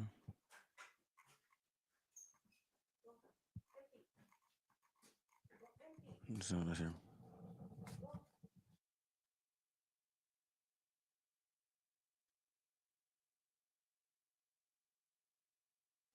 All right, let's see. Where are you at? Come on. I need this video plan. Come on. Let's see. Be patient with me, fam.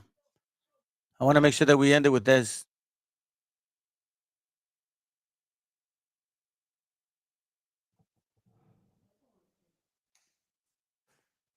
Here it goes right here. Okay, here it goes right here.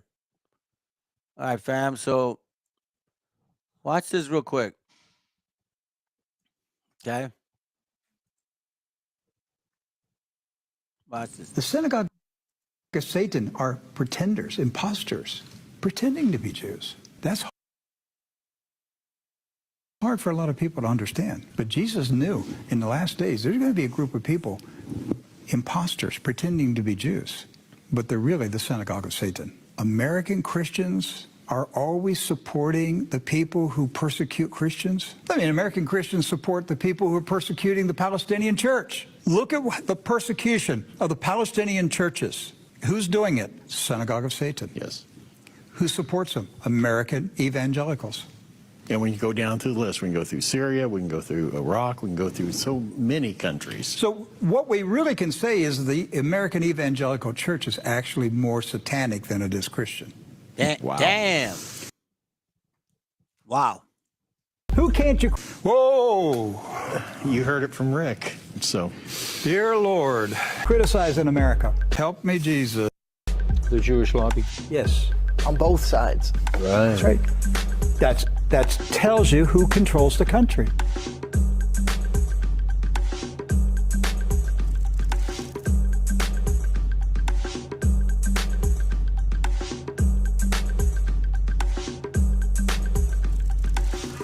But his hands were tied. Who ties the president's hands? Someone more powerful than the president. Yes. The Jewish mafia.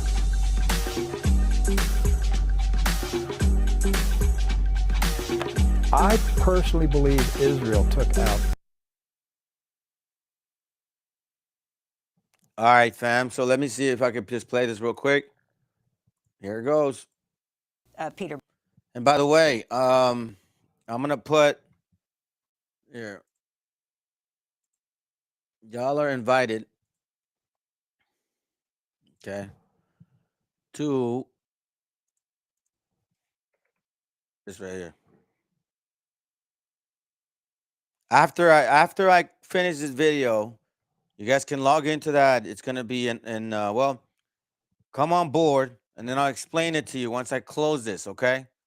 And then you guys can see exactly how it functions. But let me play this. This runs for about 20 minutes. No, 20 minutes. 13 minutes. All right. And then I'm gonna basically ask you guys to come over on this end so I can show you guys something regarding the videos and the little privacy matters. All right. I can't show that on YouTube. All right. Let's go. This is Democracy Now!, democracynow.org, The War and Peace Report. I'm Amy Goodman. Harvard's Kennedy School of Government is facing growing outcry for rescinding a fellowship for the former head of Human Rights Watch, Kenneth Roth, over his criticism and the group's criticism of Israel's human rights record. Ken Roth is one of the most recognized human rights defenders in the world. He headed Human Rights Watch from 1993 to 2022. In 2021, Human Rights Watch made headlines when it published a major report accusing Israel of committing crimes against humanity, including apartheid. In June, Ken Roth agreed to take a fellowship at the Carr Center for Human Rights Policy inside Harvard's Kennedy School. But several weeks later, Roth learned Harvard Kennedy School Dean Douglas Elmendorf had vetoed the fellowship. Roth was told it was because he criticized Israel. The American Civil Liberties Union has called Harvard's decision to rescind the fellowship to Ken Roth, quote, profoundly troubling.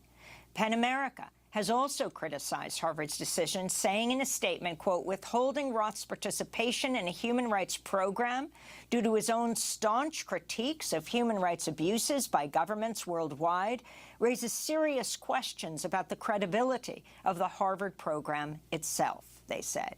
Kenneth Roth joins us now from Geneva, Switzerland. Ken Roth, welcome back to Democracy Now! Talk about what's happened, what you understand, why it is you are not at Harvard enjoying this fellowship. Well, I mean, as you just said, it's because I and Human Rights Watch criticized Israel.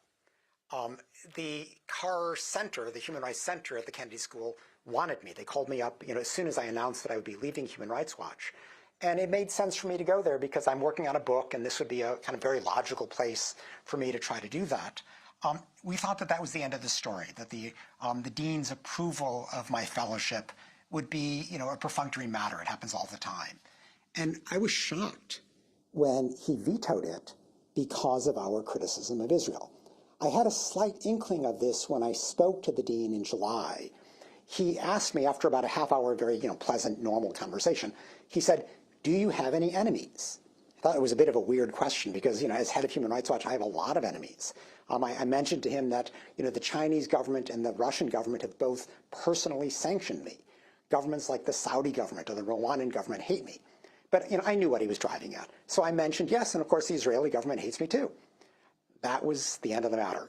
2 weeks later, I learned through the very respected professor at the Kennedy School, Catherine Sinkink, that Elmendorf, the dean, had told her that it was our criticism of Israel that was the death knell for my fellowship. At Human Rights Watch for close to, 30 years. Talk about Human Rights Watch stand on Israel, how it compares to Amnesty International's also did a big report on Israel as an apartheid state, but also your reports on Saudi Arabia and other countries in the Middle East. Well, Human Rights Watch applies the exact same standards to Israel as we do to 100 other countries that we regularly monitor. That is to say, we insist on scrupulous, factual objectivity, and then we apply those facts under international human rights and humanitarian law. So the exact same process we use every place else. Because there is an Israeli-Palestinian conflict, we also, as a matter of principle, scrutinize the other players in that conflict. So Human Rights Watch reports critically on the Palestinian Authority, on Hamas, on Hezbollah, and this is what we do in every other conflict around the world as well. So there's really no difference between what Human Rights Watch does on Israel and every place else. The big difference is that there are a group of organized supporters of the Israeli government, often masquerading around, behind sort of civic groups with very neutral sounding names, who attack anybody who criticizes Israel. And Human Rights Watch and me personally, we tend to be at the forefront of their attacks. Now, I don't think that's what was going on directly with the Kennedy School dean, but he easily could have read their material. Certainly since this decision was announced, these same groups have been saying, oh, Human Rights Watch is biased. But what they really mean is we hold Israel to the same standards as everybody else. They don't want, a few, somewhat fewer reports or maybe fewer tweets by me. They want no criticism of Israel. They want us to exempt Israel from human rights scrutiny. And no credible human rights group could possibly do that. Who do you believe is behind the pressure for you, for example, not to be a fellow at the Kennedy School? Do you believe it's donors to Harvard, and what kind of role do they play there? I'm not hearing you if you're... Oh, can you hear me now? I'm saying, do you believe donors to Harvard played a role in your rejection as a fellow? Now you're coming back. Hello? Do you believe your role as a fellow, do you believe that donors' roles to Harvard are a factor in your denial, the rescinding of your fellowship? Well, I mean, I have no direct evidence of that, but I think it's the only plausible explanation. In other words, Elmendorf, the dean, he doesn't have a history of defending Israel. I don't think he personally cares. But as Michael Massing showed in his excellent expose in The Nation on this issue, the Kennedy School has a few big donors who are big supporters of Israel. And I think the real fear here is that, either he consulted with them or he feared what they would say, but he allowed their preferences to yield to his censorship. In other words, he apparently allowed donors to violate the principle of academic freedom. And this is a very serious problem. I mean, it's not just a problem for me personally. This is not, impeding my career in a significant way. But I think about, first of all, the younger academics who don't have, the visibility that I do, who are going to take from this lesson the view that if you touch Israel, if you criticize Israel, that can be a career-killing move. You'll get canceled. And that's a disastrous signal to send. But the other, I think, big issue here is that if there is any institution in the world, any academic institution that could resist this kind of donor pressure, it's Harvard. Harvard is, the richest university in the world. Harvard should be saying, we, as a matter of principle, will not accept contributions from donors who insist on violating academic freedom. They are not making that statement. Right now, they're just lying low and leaving us to have to surmise that it was this kind of donor pressure that led to this cancellation of my fellowship and this effort to really undermine academic freedom. I hope that Harvard takes this as an opportunity to clarify that donor preferences never will be allowed to violate academic freedom. But their silence so far says the opposite. Peter Beinart had an interesting op-ed in the New York Times in August headlined, "Has the fight against anti-Semitism lost its way?" He said, quote, "Over the past 18 months, America's most prominent Jewish organizations have done something extraordinary. They've accused the world's leading human rights organizations of promoting hatred of Jews," Peter Beinart wrote. Talk about who these Jewish organizations are. Do you think they had anything to do with what happened to you? And your own background, your family in relation to the Holocaust? Well, I mean, first of all, me personally, I'm Jewish. My father grew up in Nazi Germany and fled in July 1938 to the United States. I grew up hearing Hitler stories. That's a lot of why I went into the effort to defend human rights. It was sort of what I brought from that experience. So, the accusation that I'm anti-Semitic is just ridiculous. But there is a real effort to redefine anti-Semitism to mean essentially criticism of Israel. Now, they don't say that explicitly. They say, oh, you're demonizing Israel. But, of course, human rights advocacy is about demonizing abusive governments. When Human Rights Watch reports on abuses and publicizes them, we are trying to demonize governments around the world. That's what we do. That's how we shame governments and pressure them into changing. So to say, oh, we're demonizing Israel, therefore we're anti-Semitic, is basically saying, don't criticize Israel. And, we're not going to fall for that ploy, but it worries me because it's cheapening the very important concept of anti-Semitism. Anti-Semitism is a real, vibrant threat. But if it is dumbed down to mean just any criticism of Israel, people are going to stop getting outraged about anti-Semitism and think, oh, this is just the abusive Israel government or its supporters trying to defend Israel. That it would be a shame for the effort to combat anti-Semitism. Can you talk about the Belfer Center and who is behind the Belfer Center and the role that it has played in shaping the discourse or trying to limit criticism of Israel? Well, Michael Massing in The Nation talks about the Belfer Center, which is, I think, the biggest part of the Kennedy School. It has many, many fellowships of the sort that I was just denied, including an Israeli general was given one last year. It is filled with national security types. Now, Michael wonders, were these national security types behind the veto of my fellowship? Personally, I don't think that was it, because Human Rights Watch deals with national security types all around the world. They recognize us as a respected institution. We're fact-based, we're principled. They may not like our criticisms, but we're just an accepted interlocutor. So the idea that they would there with us every day in Washington, in London, in Brussels, but suddenly veto my fellowship at Harvard, I don't think that's feasible. But there are some donors behind the Belfer Center who are big supporters of Israel, and that I think is probably the more likely explanation. Not necessarily that they insisted on this, but that the Kennedy School Dean, Elmendorf, feared that they might object to my appointment. God knows why, because, frankly, my counterparts from Amnesty, from Human Rights Watch have had prior fellowships there and nobody seemed to care.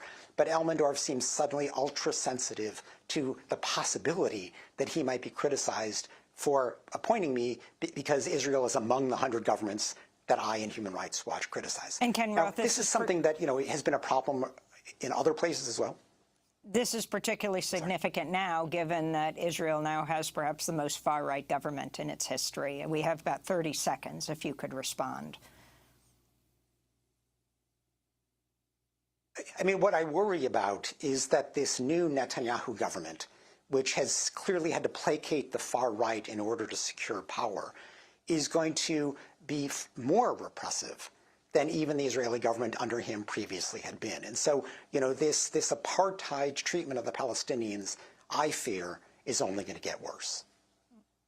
And where do you end up, Kenneth Roth? Well, I am writing my book this year. I took a fellowship at the University of Pennsylvania. I'm currently looking at a few possibilities to begin a professorship starting in September. I'll probably decide that soon. So I'm going to continue writing about human rights, speaking about human rights, and being part of the cause, just no longer a formal part of Human Rights Watch. Kenneth Roth, former longtime executive director at Human Rights Watch. And that does it for our show. Democracy Now! Is produced with Renee Fels-Mike-Burke, Dina Guzder, Messiah Rhodes, Nermeen Sheikh, Maria Tarasena, Tammy Warnock, Trina Durasena from Tamara at Studio, John Hamilton, Robbie Karen, Honey Masood, and Eric Conlon. I'm Amy Goodman. Thanks for joining us.